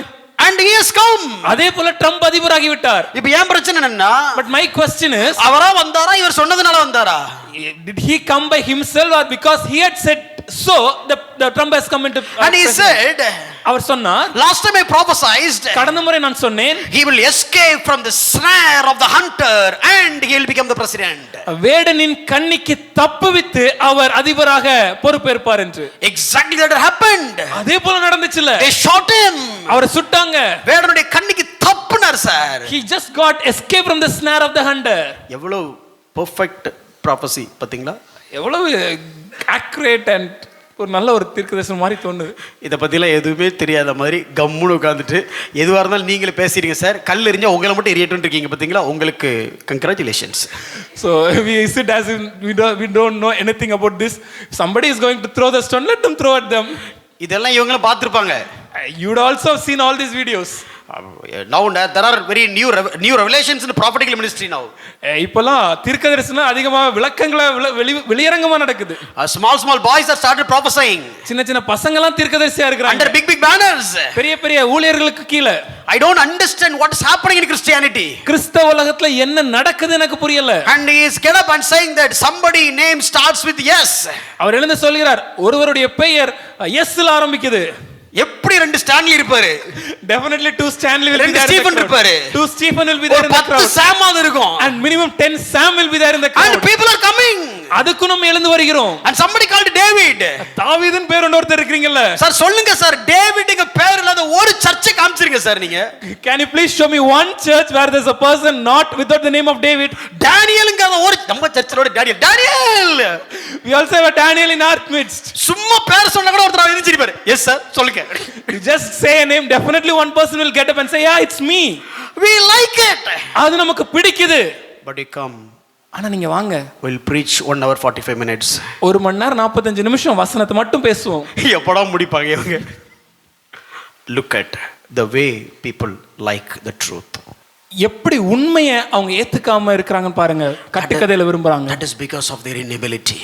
இதுக்கான காரணம் மனிதனின் இயலாமை. We like the myth. நமக்கு இந்த கட்டுக்கதைகள் பிடிக்குது. But we don't like the truth. ஆனா சத்தியத்தின் மேல் பிரியமில்லை. We are wandering off with all the myths. இந்த கட்டுக்கதைகளை பற்றிக்கொண்டே வாழ்க்கை வாழ ஆரம்பிச்சிட்டோம். And devil is keen about it. பிசாசானவன் இதே ஒரு தந்திரமா பயன்படுத்துறான். யாராவது ஏதாவது சொல்ல மாட்டாங்களா? Will not somebody not say something? யாராவது பேரை சொல்லி கூப்பிட மாட்டாங்களா? Will somebody not call my name? Oh, devil is just keep on giving, injecting the interest of being called by somebody. யாராவது என் பேரை சொல்லி கூப்பிட மாட்டாங்களா என்ற ஒரு எண்ணத்தை, ஒரு ஆசையை தொடர்ந்து நம்முடைய மனதிலே பிசாசானவன் கொடுத்து கொண்டே இருப்பான். Nowadays even people are exposing the truth, but still people are going behind such kind of myths. இன்னைக்கு பல இடங்கள்ல இந்த தவறான காரியங்கள் தவறு என்று வெளிப்படுத்தப்பட்டாலும் கூட ஜனங்கள் தொடர்ந்து அதன் பின்பாகவே சென்று கொண்டிருக்கிறோம். Let me tell you one statement. ஒரு வாக்கியத்தை சொல்றேனே. There was a banner. ஒரு வாக்கியம் அப்படி எழுதி இருந்தாங்க. Celebrate the season but not the reason. இந்த காலகட்டத்தை கொண்டாடுவோம், ஆனால் அதற்கான காரணத்தை கொண்டாட வேண்டாம். பக்கத்துல Christmas. You got it or not? How many of you are exciting about Christmas? கிறிஸ்துவரப்பன் வரும்போது எவ்வளவு ஒரு சந்தோஷம் நம்முடைய மனதில் இருக்கு. See, our church has exceptions. நம்ம சர்ச்சில் சில விதிவிலக்குகள் உண்டு. நமக்கு கிறிஸ்மஸ்க்கு தான் சேருக்கு பிரசங்கம் பண்ணோம். But on the day of Christmas we'll have only chairs here. Usually எல்லா சர்ச்சுக்கு பாத்தீங்கன்னா சேரே இருக்காது. On the day of Christmas you go to churches, you will find it overwhelming. About something like an overflowing crowd. அது கூட்டம் நிறைந்து காணப்படும். Let me tell you, Christmas is a myth. ஆனா நான் ஒரு காரியம் சொல்றேன், கிறிஸ்துமஸ் என்பதே ஒரு கட்டுக்கதை. Nobody knows when Jesus was born. இயேசு என்று பிறந்தார் என்ற நாள் நமக்கு தெரியாது. This is man made myth. இது மனிதனால் உருவாக்கப்பட்ட ஒரு நாள். Why are we celebrating? ஆனா ஏன் அதை கொண்டாடுறோம்? We use that myth to tell the truth. அந்த நாளை பயன்படுத்தி சத்தியத்தை சொல்வதற்காக We கொண்டாடுகிறோம். use the day and proclaim the gospel. அந்த நாளை பயன்படுத்தி சுவிசேஷத்தை பிரகடனப்படுத்த பயன்படுத்துகிறோம். Now if you ask, okay, come on Wednesday, you will not come. புதன்கிழமை வாங்கன்னு சொன்னா நம்ம வர மாட்டோம். But if it is Christmas, you will come. ஆனா கிறிஸ்துவர பாராதனா நிச்சயமா வருவோம். Even you will stand outside and listen. வெளியே நின்னு கொண்டாவது பிரசங்கத்தை கேட்க முயற்சிப்போம். Using this as an opportunity. But the problem is, as much as we like the season, we don't like the reason. அந்த நாளை ஒரு வாய்ப்பாக நாம் பயன்படுத்துறோம். ஆனா இங்க பிரச்சனை என்னன்னா, கிறிஸ்மஸ் கொண்டாட்டம் காலகட்டத்தை எந்த அளவுக்கு நேசிக்கிறோமோ சந்தோஷமா இருக்கிறோமோ அதே அளவுக்கு கிறிஸ்மஸ்க்கான காரணத்தை நம்ம நேசிக்கிறோமா? ரொம்ப சிம்பிளா ஒரு வார்த்தை சொல்றேன். Very simple words I ask. கிறிஸ்மஸ்ன உடனே முதல்ல நம்ம மைண்ட்ல வர்றது என்னது? What is the first thing that comes to your mind the moment you hear the word Christmas? நான் உங்ககிட்ட கேட்டேன். We asked you. என்ன ஒரு ஃபர்ஸ்ட் எடுத்தோனே கிறிஸ்மஸ்னா உங்க மைண்ட்ல என்ன வரும்? The first thing that comes to your mind. Santa Claus. எனக்கு வருது வேற. யார் பாது பரிசுத்தவான்? அது பரிசுத்தவான். பிரதீப் என்ற தேவ மனிதர் இருக்கிறாருங்க. We have a godly man named Pradeep. அவரு both of Jesus. கிறிஸ்மஸ்னாலே 3 மாசத்துக்கு முன்னாடி ட்ரெயின்ல டிக்கெட் போடுறதா ஞாபகத்துக்கு வரும். The moment you hear the word Christmas, before 3 months we want to book the tickets in the train. ஒண்ணே குரூப்ல டிக்கெட் ஓபன் பண்ணிட்டா. Tickets are open. எதுக்கு? ஆண்டவர் பர்த்டே செலிப்ரேட் பண்றாங்க ஓடுறாங்க. Are we running and rushing to hometown to celebrate the birth of Jesus? பேசிக்கா நல்ல Dress போடணும். You want to wear a good dress? அன்னைக்கு மட்டன் எவ்வளவு ரூபானாலும் வாங்கணும். Whatever the cost, get a mutton. நாம சமைக்கிறத வேற வழியே இல்லாம நம்ம சாப்பிடணும். No other option. Whatever we cook, we have to eat it. நாம சாப்பிட்டது இல்லாம 4 பேரை சாப்பிட வைக்கணும். Not just we have to eat it, but we would call 4 people and I'll make them to eat. அப்புறம் குப்புறப்பட்டு தூங்கணும். And lie down and have a good sleep. மறந்துட்டேன், சர்ச்சுக்கு வர போணும். And I forgot, we have to come to church as well. அப்ப பிரசங்க நேரத்துல What about the time of message? ஆனா என்னைக்காவது But at any point of time, why are we celebrating the Christmas? ஏன் இந்த கிறிஸ்துவரை கொண்டாடுகிறோம்? At least for 3 months. ஒரு 3 மாசம் மட்டும். Or 3 months before we book the ticket.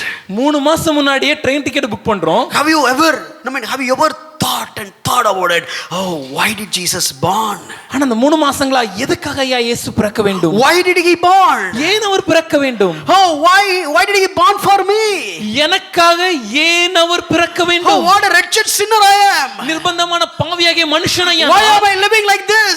ஏன் இப்படிப்பட்ட ஒரு வாழ்க்கையை நான் வாழ்ந்து Oh, I need கொண்டிருக்கிறேன்? to change my mind. என்னுடைய எண்ணம் மனதில் ஒரு மாற்றம் இருக்க I need வேண்டும். to live like Jesus. இயேசுவை போல நான் வாழணும். I need to make sacrifice like Jesus. இயேசுவை போல எனக்கு ஒரு தியாகமுள்ள I need வாழ்க்கை to walk வேண்டும். like Jesus. இயேசுவை போல நடக்க Oh, I need ஆரம்பிக்கணும். to handle the problems like Jesus. இயேசு பிரச்சனைகளை கையாண்ட விதமாக நான் கையாள வேண்டும். Oh, I need to have the attitude of Jesus. இயேசுவின் மனப்பான்மை எனக்கு இருக்க வேண்டும். மனசாட்சி தொட்டு சொல்லுங்க, இப்படி டிசம்பர் மாசம் மட்டுமாவது நினைச்சிருப்போமா நம்ம? You can be very true to yourself, to your conscience, and can you say, I was thinking all these things in the entire month of Christmas, at least the season of Christmas, that month of December? Christmas is the season, but Christ is the reason. We enjoy the season, not the reason. Christmas என்பது, கிறிஸ்து பிறப்பு என்பது அது ஒரு கொண்டாட்டம். ஆனா அதுக்கான காரணம் கிறிஸ்து. கொண்டாட்டத்தை நம்ம சந்தோஷமா ஏத்துக்கிறோம், ஆனா காரணமாகிய கிறிஸ்துவை மறந்து விட்டோம். கிறிஸ்துவுக்காக கொண்டாடுறோமோ இல்லையோ, கொண்டாட்டத்துக்காக கிறிஸ்மஸ் கொண்டாடுறோம். Rather than celebrating Christ for the sake of celebrations, we are using Christmas as a reason. This is how our nature. இதுதான் நம்ம சுபாவம்.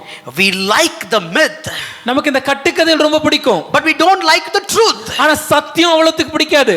As we treat the truth, or let me put it this way, as much importance as we give for myth, but we give very least importance when it comes to the truth.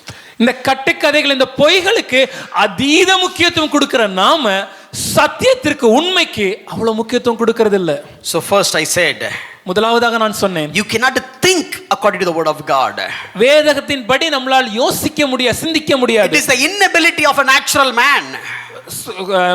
இயற்கையாக ஒரு மனிதனின் இயலாமையை இது குறிக்கிறது. Because he hates the truth. ஏனென்றால் அவன் சத்தியத்தை வெறுக்கிறான். He never arrives to the truth. சத்தியத்துக்கு நேராக வரமாட்டான். He is opposing the truth. சத்தியத்தை எதிர்த்து நிற்கிறான். He likes the myth. அவன் கட்டுக்கதைகள் மேல் விருப்பம் Not உண்டு. the truth. சத்தியத்தை வெறுக்கிறான். Then what about the future of the humankind? இப்படி இருந்துச்சுன்னா மனிதனின் எதிர்காலம் எப்படி இருக்கும்? The solution is this. இதுக்குடைய ஒரே தீர்வு என்னன்னா 2 Timothy chapter 2 verse 25. 2 தீமோத்தேயு 2ஆம் அதிகாரம் 25வது வசனம். Correcting his opponents with gentleness, God may perhaps grant them repentance, that repentance leading to a knowledge of the truth. எதிர் பேசுகிறவர்கள் சத்தியத்தை அறியும்படி தேவன் அவர்களுக்கு மனம் திரும்புதலை அருளத்தக்கதாக இந்த மனம் திரும்புதல் வரும்போது தாங்க சத்தியத்தை நம்ம அறிந்து கொள்ள முடியும். When did you know the truth? சத்தியத்தை எப்போ அறிந்து கொள்ளும்? When God by his grace lavishing the repentance, தேவன் தம்முடைய கிருபையினால அந்த மனம் திரும்புதலை நமக்கு அருளும் போது. it is not just we repent. அது நாம் ஏதோ மனம் திரும்புவது மாத்திரம் இல்லங்க. If we repent we will fail.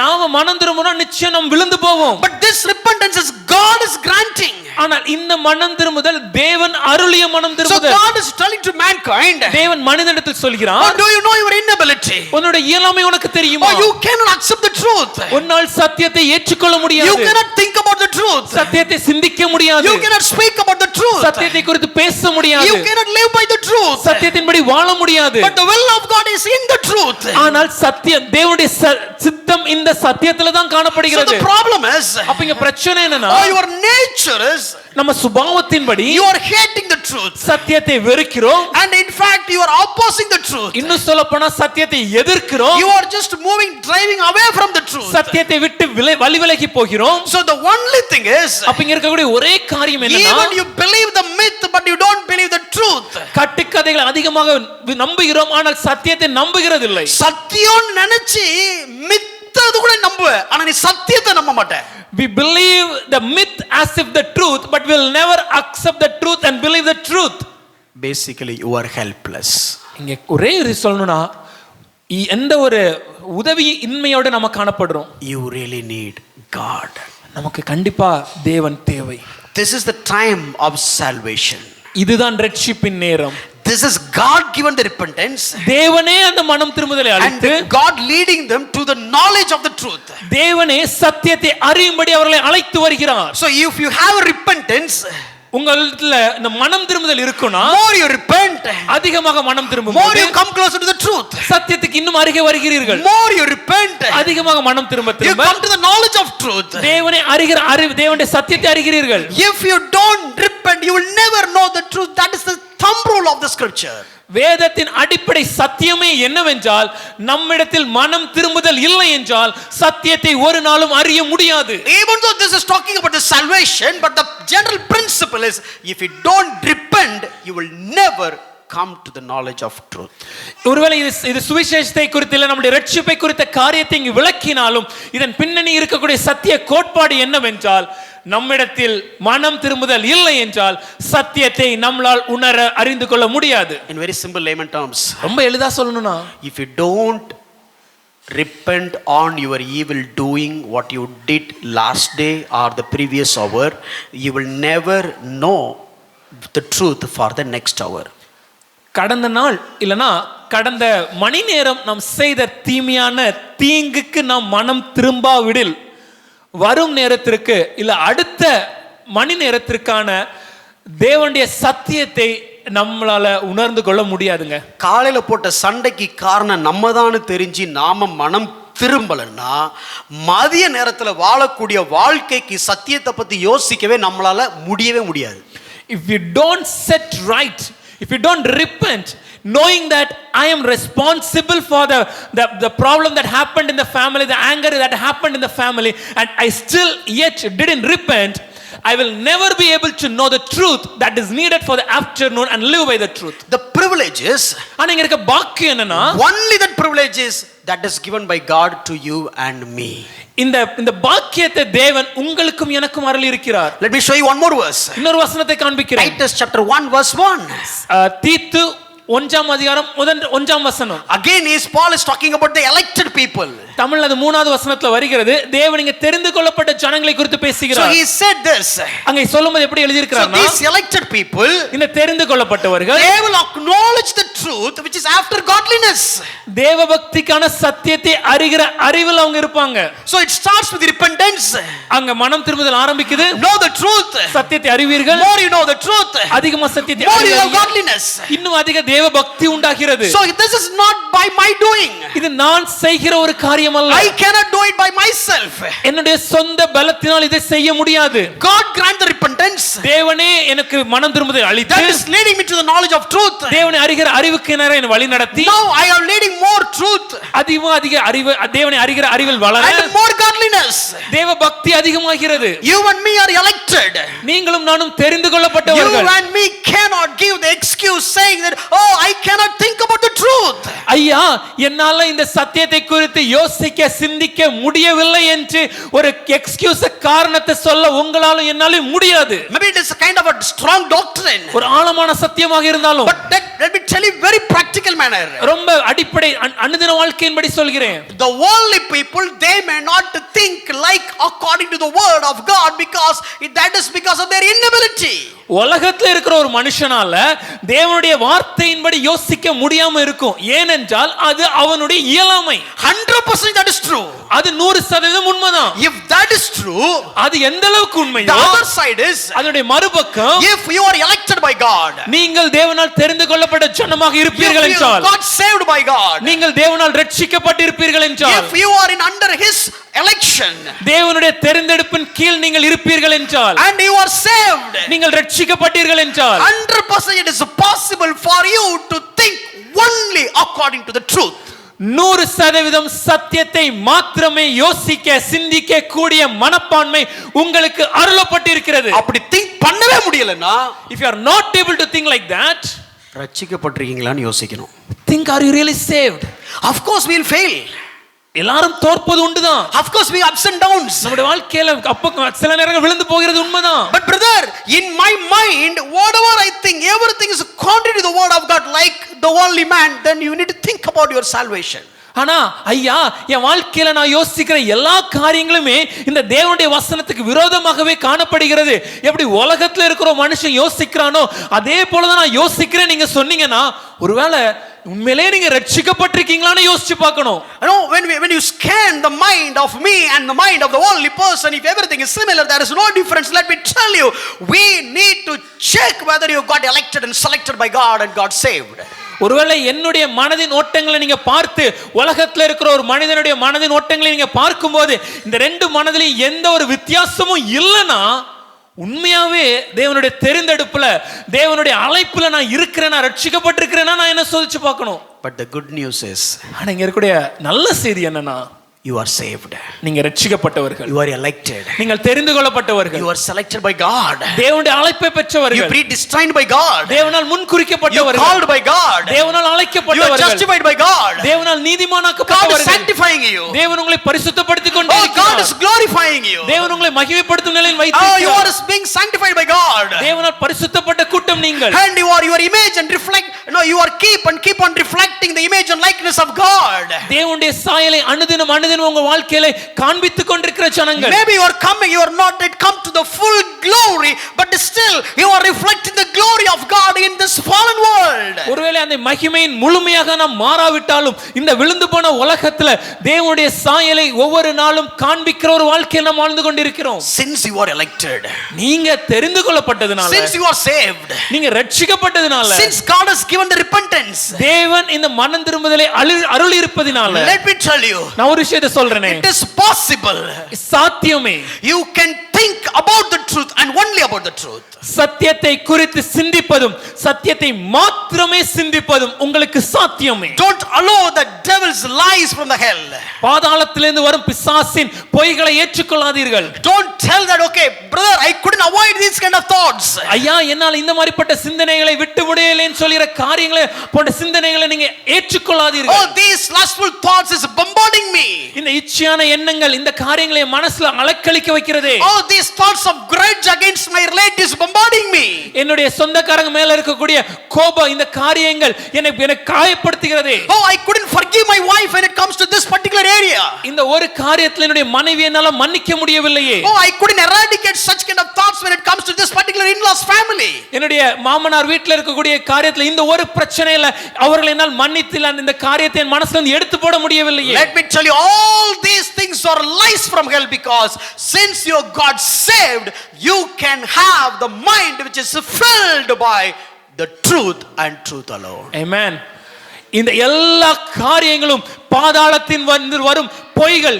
ஏனென்றால் நீங்கள் தேவனால் தெரிந்தெடுக்கப்பட்ட கூட்டம், தேவனால் தெரிந்தெடுக்கப்பட்ட ஒருவனால் தேவனுடைய சித்தத்தை எப்பொழுதுமே சிந்தித்துக் கொண்டு, தேவனுடைய வார்த்தையை எப்பொழுதுமே சிந்தித்துக் கொண்டு அதன் வழியாக நடந்து தேவபக்தியுள்ள ஒரு வாழ்க்கையை வாழ முடியும். இதுதான் கிறிஸ்தவ வாழ்க்கை. This is a Christian life. Oh, many times you can see people are just don't keep on just whispering and they said, okay, I'm praying.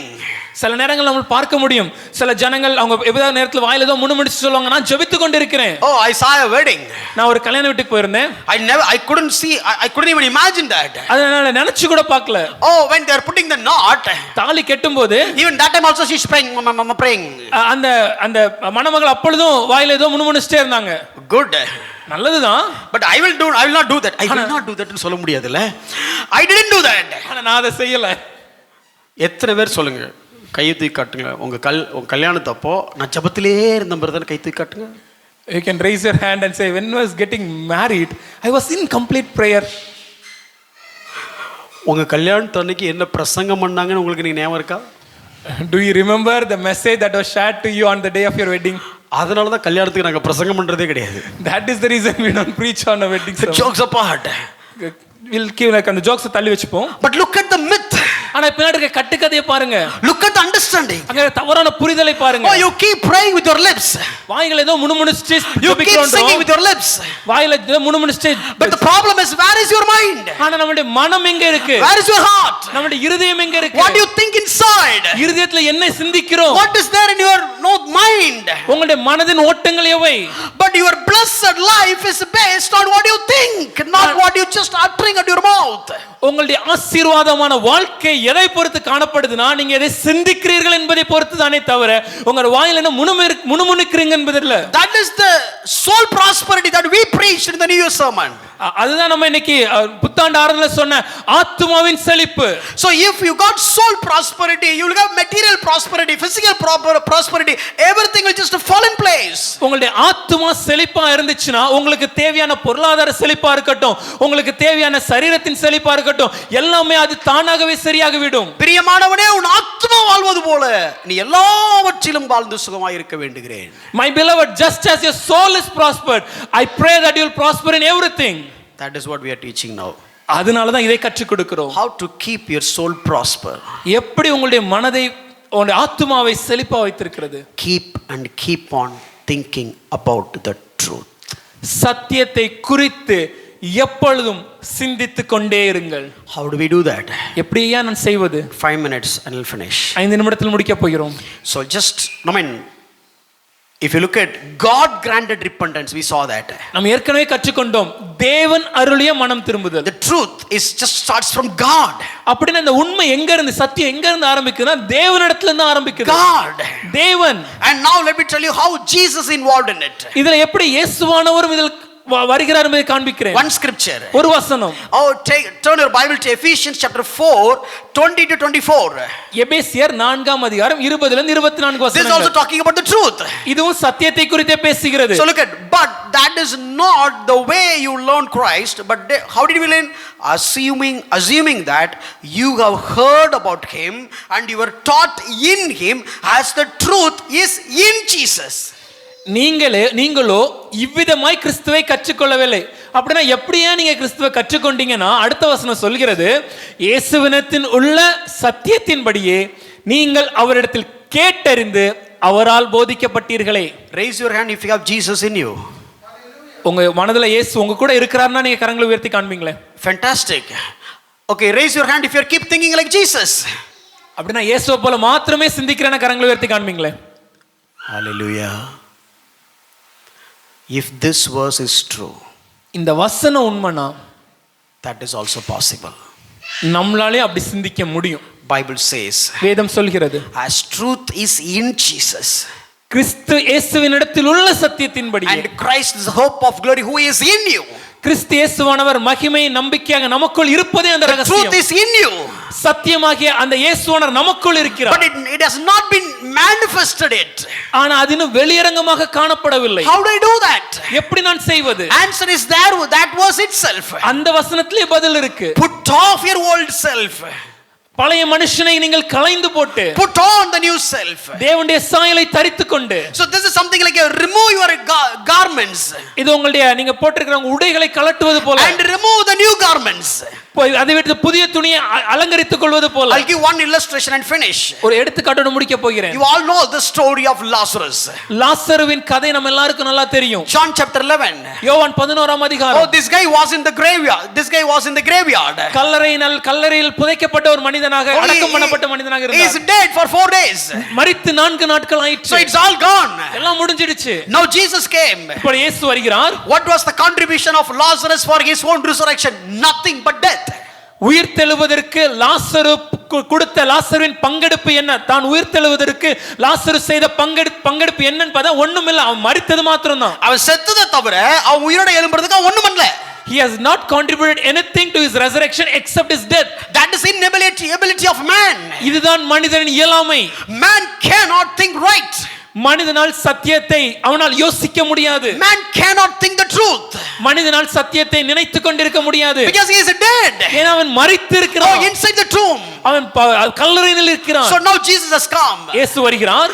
No, standing before the graveyard, tombstone. அந்த கல்லறைக்கு முன்பாக அவர் நின்று, and he said, Lazarus, come out. லாசருவே வெளியே வா.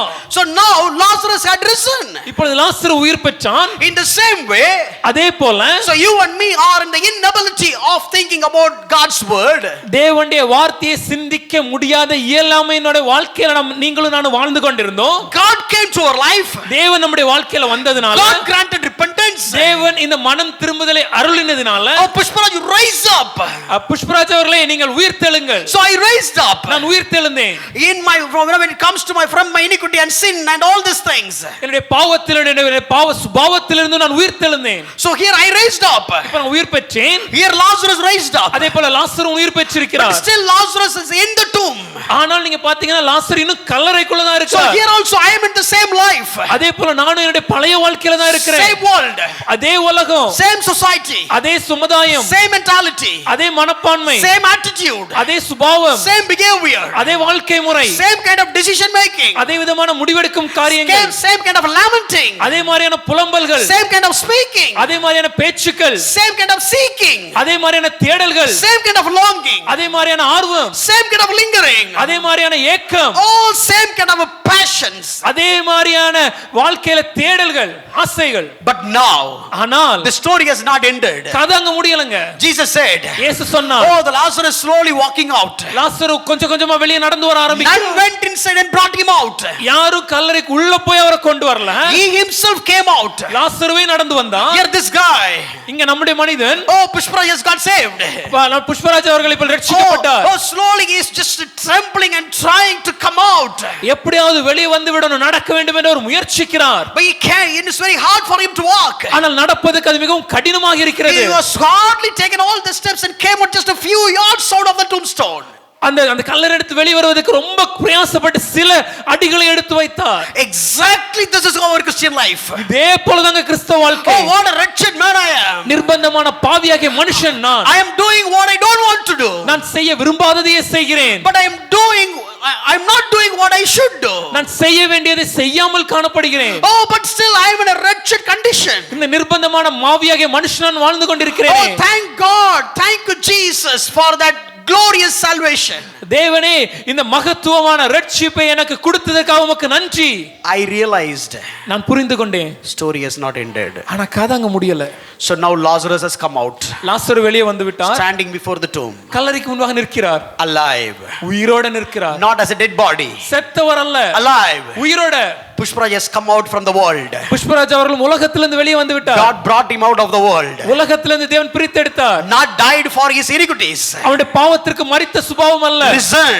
உயிர்த்தெழுந்த பின்பு A raised person. கிறிஸ்துவுக்குள்ளாக உயிர் பெற்று Lazarus couldn't walk further. லாசருவால் தன்னால் இதற்கு மேல் நடக்க முடியாது. Pushparaj couldn't move further. Pushparaj அவர்கள் தன்னால் அதுக்கு மேல் நடக்க முடியாது. So he cannot have a growth in his spiritual life. அவருடைய ஆவிக்குரிய வாழ்க்கையில் ஒரு வளர்ச்சி இல்லாமல் He இருக்கிறது. couldn't taste the blessings. அவரால் தன்னுடைய ஆசீர்வாதங்களை சுதந்தரிக்க He முடியவில்லை. couldn't enjoy the rights. தேவனுடைய புத்திர சுவிகாரத்தின் ஆசீர்வாதங்களை அனுபவிக்க முடியவில்லை. என்னப்பா ரட்சிக்கப்பட்டங்கற வாழ்க்கை அப்படியே இருக்கு. Man, you claim that you are saved but your life is still the same. பொருளாதாரத்துல ஒரு மாற்றம் இல்ல. There is no change in your finances. குடும்ப வாழ்க்கையில ஒரு மாற்றம் இல்ல. No change in your family. உன்னுடைய தனிப்பட்ட வாழ்க்கையில மாற்றம் இல்ல. No change in your personal life. ரட்சிக்கப்பட்டங்கற அப்படியே இருக்கற. You claim that you are saved but you live the same. Lazarus, உயிரோட வந்துட்டேங்கற. you claim that you are resurrected. அங்கே நிக்கிறியே. But you are still there. நீ இருந்ததுக்கும் செத்ததுக்கும் வித்தியாசமே இல்லையே. There is no difference between whether you are dead or alive. So both are in the same state.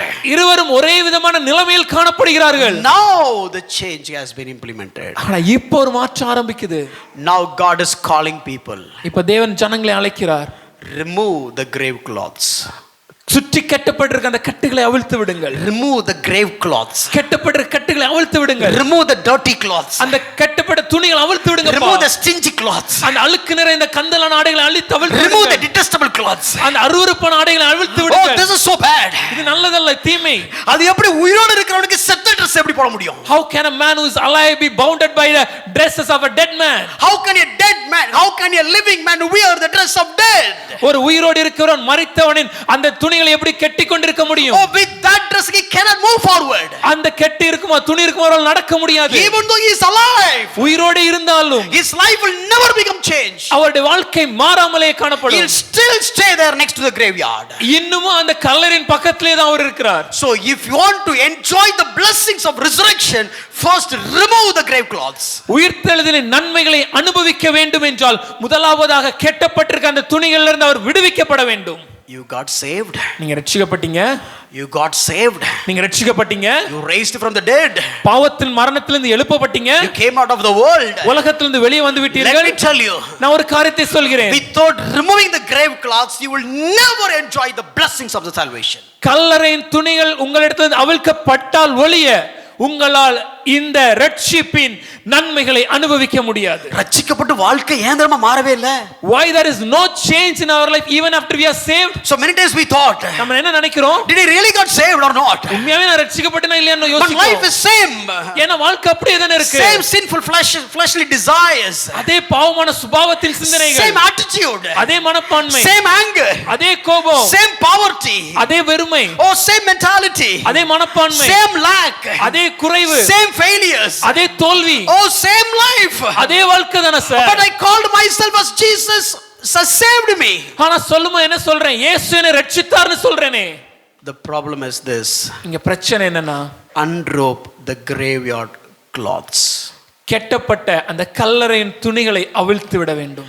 Take off the dress and put the new dress. பழைய துணி எடுத்துட்டு புதிய துணியை உடுத்த வேண்டும். And Jesus said, இயேசு சொல்கிறார், remove the grave clothes.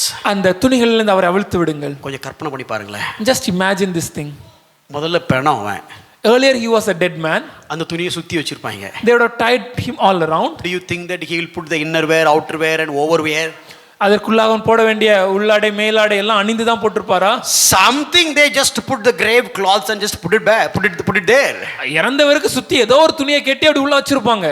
இப்போ அவர் உயிர் தான் திரும்ப வந்துச்சே தவிர Dress வரல அவருக்கு. He has only got life but not the dress. So the moment he God raised him up, God didn't put the new dress and brought him out. தேவன் அவர் உயிரடை செய்த உடனேயே ஒரு புதிய துணியை கொடுத்து அவர் வெளியே கொண்டு வரல. அவன் மாறிட்டான Dress மாறல. He has changed but not his dress yet. அவனை உயிரோட எழுப்புறது மட்டும் தான் ஆண்டவருடைய வேலையை தவிர அவருக்கு Dress மாத்திர வேலையை அவர் செய்யல. God did the responsibility of gracing him up, but God didn't do the duty of giving him the dress that time. Exactly, you and me have got saved. அதே போலதான் நீங்களும் நானும் ரட்சிக்கப்பட்டோம், raised from the dead. பாவ மரணத்திலிருந்து எழுப்பப்பட்டோம். God said remove the cloths. தேவன் அந்த துணிகளை கலட்ட சொல்றார். அப்படினா இன்னொரு ஆன்சர் என்ன தெரியுமா? That means there is an underlying answer. Put him the new clothes. புதிய துணிகளை உடுத்த வேண்டும். என்ன Dress மட்டும் அவுத்துட்டு அப்படியே விட முடியாது brother. You can't just remove the dress and leave him like that. முன்னால அது பேணும். It was earlier a dead man. இப்போ மிஸ்டர் லாசரு. But இப்போ உயிரோடு இருக்கிற திரு லாசரு அவர்கள். Mr. Lazarus cannot stand naked without any dress. திரு லாசரு அவர்கள் துணிகள் இல்லாமல் நிர்வாணமாக நிற்க முடியாது. They must have put a new dress for him. ஆகவே நிச்சயமாக ஒரு புது துணிகளை அவருக்கு உடுத்தி இருக்க வேண்டும். Exactly the Christian life. அதே போல தான் கிறிஸ்தவ வாழ்க்கை. You and me have got saved. நீங்களும் நானும் ரட்சிக்கப்பட்டோம். The first job we need to do is நாம் செய்ய வேண்டிய முதல் வேலை remove the deadly garments. அந்த மரித்து போன அந்த கட்டுகள் துணிகள் இருந்து நாம் வெளியே வர வேண்டும். And put the new garments. புது துணிகளை அலங்கரித்துக் கொள்ள வேண்டும். That is what in that verse. அதுதான் அந்த வசனம் சொல்கிறது. Put off your old self. கெட்டு போகிற பழைய மனுஷனை நீங்கள் களைந்து போட்டு. Remove the graveyard clothes. அந்த கல்லறையிலிருந்து கெட்டப்பட்ட அந்த துணிகளை களைத்து போட்டு. Because you no more dead. ஏன்னா நாம மரித்தவர்கள் அல்ல. If you are no more dead, why are you wearing the grave clothes? மரித்தவர்கள் இல்லை என்றால் ஏன் மரித்தவர்கள் போட்டிருக்கிற துணிகளை அணிந்து கொண்டிருக்க வேண்டும்? This is how we are living many times. ஆனா பல நேரம் நாம அப்படிதான் வாழ்றோம். We got saved. ரட்சிக்கப்பட்டோம். But our thought patterns never changed. ஆனா நம்முடைய மனதின் எண்ணங்கள் ஏதாவது மாற்றம் இருக்குதா? We keep speaking, we keep thinking like the graveyard clothes. நாம பேசுறதும் நம்ம சிந்திக்கிறது எல்லாமே அந்த கல்லறையிலிருந்து இருக்கப்பட்ட அந்த துணிகளை போன்றே இருக்கிறது. So here the very important commandment is இங்க மிக முக்கியமான ஒரு கட்டளை என்னன்னா, you need to change your clothes. உங்களுடைய புதிய மனுஷனை நீங்க தரித்துக் கொள்ளணும். Oh, it is your effort is also there. அங்க உங்களுடைய ஒரு முயற்சியும் இருக்கு. உங்களுக்கு யாரும் ஒரு Dress போட்டு விட்டா நீங்க கோஆபரேட் பண்ணணும். If somebody is going to put your dress, you need to cooperate with him. No, we will expect this from our baby. அது நம்ம குழந்தையா இருக்கும்போதே குழந்தைகிட்ட எதிர்பார்க்கிறோம். Whenever you are in hurry, you are putting the diaper. If the baby is playing here and there, and you literally ஒழுங்கா இருக்க மாட்டியா, diaper போடாத நீங்க அமைதியா இருக்க மாட்டியா, அப்படி பேபிட்டே எதிர்பார்க்கறோம்னா, maybe when you are ஒரு அவசரமா வெளிய எங்கயாவது கிளம்பும்போது you want to get ready and you try to make your baby ready, you put a diaper and the baby is moving here and there, you say why you are not doing like this, why you can't be stay still. If that expect from a small baby, God is also expecting the same from us. தேவனும் அதே ஒரு காரியத்தை உங்களிடத்துல இருந்து என்னிடத்துல எதிர்பார்க்கிறார். You and me need to cooperate with God. தேவனோட நாம் இணைந்து செயல்பட வேண்டும். Earlier we were unable to make changes in our thought process. முன்னாடி நம்முடைய மனதின் எண்ணத்தில் மாற்றத்தை கொண்டு வருவதற்கு இயலாமை நமக்குள் காணப்பட்டது. But now, ஆனா இப்போ you and me can change the thought process. உங்களால என்னாலயும் நம்முடைய மனதின் எண்ணங்களை மாற்ற முடியும். Let's read this verse and close. இந்த வசனத்தை வாசிச்சு முடிக்க போறோம். Ephesians chapter 4 verse 23. எபேசியர் 4:23. It is not translated properly, but let me try to explain the core essence of this verse. இத டிரான்ஸ்லேட் பண்ணப்படும்போது அதனுடைய என்ன நோக்கத்திற்காக எழுதப்பட்டது என்பது அதுல தெளிவா வரல. ஆகவே நான் அதை விளக்க விரும்புறேன். See, basically they written right, but our understanding was wrong. அவங்க சரியா தான் அதை மொழிபெயர்த்திருந்தாங்க, நாம தப்பா புரிந்து கொண்டோம். When it comes to spirit, we'll think pneuma, spirit, that spirit, but basically the spirit is here is talking about the essence of it. இங்க ஆங்கிலத்தில் தமிழ் ஆவிக்குள்ளான்னு சொன்னோன்னா நம்ம என்ன நினைச்சிடறோம்னா இங்க ஆவியை குறித்து பேசுகிறது, கிரேக்க நியூமாவை குறித்து பேசுகிறது நினைக்கிறோம். நீங்க அது இல்ல, எந்த காரியத்திற்காக அது சொல்லப்பட்டிருக்கு, அதனுடைய முக்கியத்துவம் என்னங்கிறத விளக்குறாங்க. The spirit of your mind. உங்களுடைய மனதில இருக்கக்கூடிய ஆழம் என்ன? Let me put in this way. இல்ல இப்படி சொல்றேனே, oh, this guy whatever he speaks, he'll speak about money. இவர் எதை பேசினாலும் இவர் பணத்தை பத்தி தான் பேசுவாரு. And this guy whatever he is asking, this guy is basically a selfish attitude. Only his mind is in selfish attitude. இந்த மனிதன் எதை கேட்டாலும் இல்ல எதை பேசினாலுமே ஒரு சுயநலத்தோட தான் கேட்பாரு. ஏன்னா அவர் சுயநலமான ஒரு மனிதர். Let me put a small illustration. ஒரு சின்ன எடுத்துக்காட்டு சொல்றேனே. So whenever you meet Milton, நீங்க எப்பொழுதும் மில்டனை சந்தித்தீங்கன்னா, let's go out, வெளிய போவோம்னு சொன்னீங்கன்னா, whenever he is coming out, எப்பொழுதும் எங்கூட வெளிய வராரோ, in his mind, அவருடைய மனதுல always one important agenda is there. எப்பவே ஒரு சின்ன அஜெண்டா இருக்கும். What is the agenda? என்ன அஜெண்டா? Everybody knows. எல்லாருக்கும் தெரியும். What is the agenda, Milton? Tea குடிக்கலாம். So the spirit of the mind of the Milton is coming out as a tea. அங்க மில்டனுடைய மனதின் ஆழம் என்னன்னா டீ குடிக்கிறதுல இருக்கு. அண்ணா நீங்க கூப்பிட்டதனால வந்தேன்பா. But he'll say, brother, I came because you called me. நீங்களா wait பண்ணதனால வந்தேன்பா. I'll say, because you waited I came. Tea குடிக்காம கூட்டி போறீங்க. But you take him back without getting me tea. அடுத்த முறை வர மாட்டான். He'll not come next time. So the spirit of his mind is a tea. அவருடைய மனதின் ஆழம் எங்க இருக்குன்னா அந்த டீல இருக்கு. The spirit of coming out is not you and me. அவருடைய மனதின் ஆழம் வெளியே வருவதற்கு மனதின் ஆழம் ஏதோ நீங்களும் நானும்லாம் இல்ல, but the T. அங்க பின்னாடி இருக்க அந்த tea. In that same way, அதே போல in our mind, நம்மளுடைய மனதின் the spirit of mind should be new. நம்முடைய மனதின் ஆழம் புதிதாக வேண்டும். The core of the mind, நம்முடைய மனதின் ஆழம், the gist of the mind, நம்முடைய மனதில் இருக்கக்கூடிய அழுத்தம், the depth of the mind. மனதில் இருக்கக்கூடிய முழுமை. Oh, this guy is always thinking about the tea. ஐயா இவர் எப்பொழுதும் டீயை பத்தி யோசிப்பாரு. Oh, this guy is always thinking about money. இவர் எப்பொழுதுமே காசை பத்தி Oh, யோசிப்பாரு. this guy always in his mind about selfishness. இவர் எப்பொழுதுமே சுயநலமா சிந்திப்பாரு. Oh, but this guy, ஆனால் இந்த மனிதரோ who has got saved, ரட்சிக்கப்பட்ட இந்த in மனிதர் his mind, அவருடைய மனதில the spirit of his mind மனதின் ஆழத்துல has been changed. மாற்றம் இருக்கிறது. Earlier it was money, முன்னாடி பணமா இருந்தது, now it is truth. இப்பொழுது சத்தியமா இருக்கு. Earlier it was selfishness, முன்னாடி சுயநலம், now it is truth. இப்பொழுது சத்தியம். Earlier everything is something like a settlement in life. முன்னாடி வாழ்க்கையில எப்படி settle ஆகிறதுன்னு, Oh, now it is all about heavenly things. ஆனா இப்பொழுதுமே பரலோகத்தை குறித்து Oh, இருக்கிறது. earlier whatever he says, whatever he thinks, it is talking about his future, but now he is talking about anything and everything aligned to the word of God. This is what the spirit of the mind has been renewed. முன்னாடி இந்த மனிதன் பேசினால் எப்போது எடுத்தாலும் என்னுடைய எதிர்காலம் பேசிக் கொண்டிருந்தார். ஆனால் இப்பொழுதோ எனக்கு தேவன் அருளியிருக்கிற இந்த ரட்சிப்பின் வாழ்க்கையை குறித்து பேசுகிறாரே. இந்த மாற்றம் தான், இதுதான் நம்முடைய மனதின் ஆழம். அது புதிதாகணும். If that thing had happened, then let me tell you, you are not only alive, you are active. இப்படி ஒரு மாற்றம் உங்க வாழ்க்கையில நடந்துடுச்சுன்னா, நான் ஒரு விஷயத்த சொல்றேனே, நீங்க ஜீவனோட மாத்திரம் இல்ல, நீங்க உயிரோட மாத்திரம் இல்ல, நீங்க ஜீவனோட காணப்படுறீங்க. Romans 12:2, ரோமர் 12:2 சொல்கிறது, renew your mind. உங்கள் மனம் புதிதாகிறதுனாலே. With what? எதை கொண்டு புதிதாகணும்? With this truth, இந்த சத்தியத்துல புதிதாகணுங்க, with this word of God. இந்த தேவனுடைய வார்த்தையில. So if you keep on changing your mind, உங்களுடைய மனதை தொடர்ந்து நீங்கள் புதிதாக்கி கொண்டே இருந்தீர்கள் என்றால், spirit of your mind is the word of God, then let me tell you, you will live as more than conqueror in this world. உங்களுடைய மனதின் ஆழம் தேவனுடைய வார்த்தையை பற்றி இருக்குமே ஆனால், நான் ஒரு விஷயத்தை சொல்றேனே, நிச்சயமா இந்த உலகத்துல முற்றும் ஜெயிக்கிற ஒரு வாழ்க்கையை நீங்க வாழ்வீங்க. Let me finish with this. இதோட முடிக்க போறோம். Go to home, வீட்டுக்கு சென்று and tell them, think these things. உங்க கூட வீட்ல இருக்கவங்க சொல்லுங்க, இவைகளையே சிந்தித்துக் கொண்டிருங்க. The first one word, அதுல கூட முதல் வார்த்தை truth. சத்தியம். Here Bible says true, but why did I put the word truth? சத்தியம் இருக்கான ஏன் உண்மைனத சொன்னோம்? No, உண்மைன் இருந்தது ஏன் சத்தியம் சொன்னோம்னா, மன்னிக்கவும், because உண்மை may change, the truth may change, true may change, but truth will never change. ஆனால் சத்தியம் ஒரு நாளும் மாறாதுங்க. And உண்மைன்னு சொன்னோம்னா, இந்த வேதத்தை தவிர இந்த உலகத்துல உண்மைன்னு சொல்றதுக்கு அருகதை எதுக்குமே கிடையாது. Apart from the written word of God, there is nothing that has the ability to say that, claim that I am the truth. And the Greek word they used for true and truth is just a next reference, that's it. இதுக்கு கிரேக்கத்துல பயன்படுத்த வார்த்தைகள் பாத்தீங்கன்னா அடுத்தடுத்த வார்த்தைகள். So let me tell you, you need to fill your mind with the truth.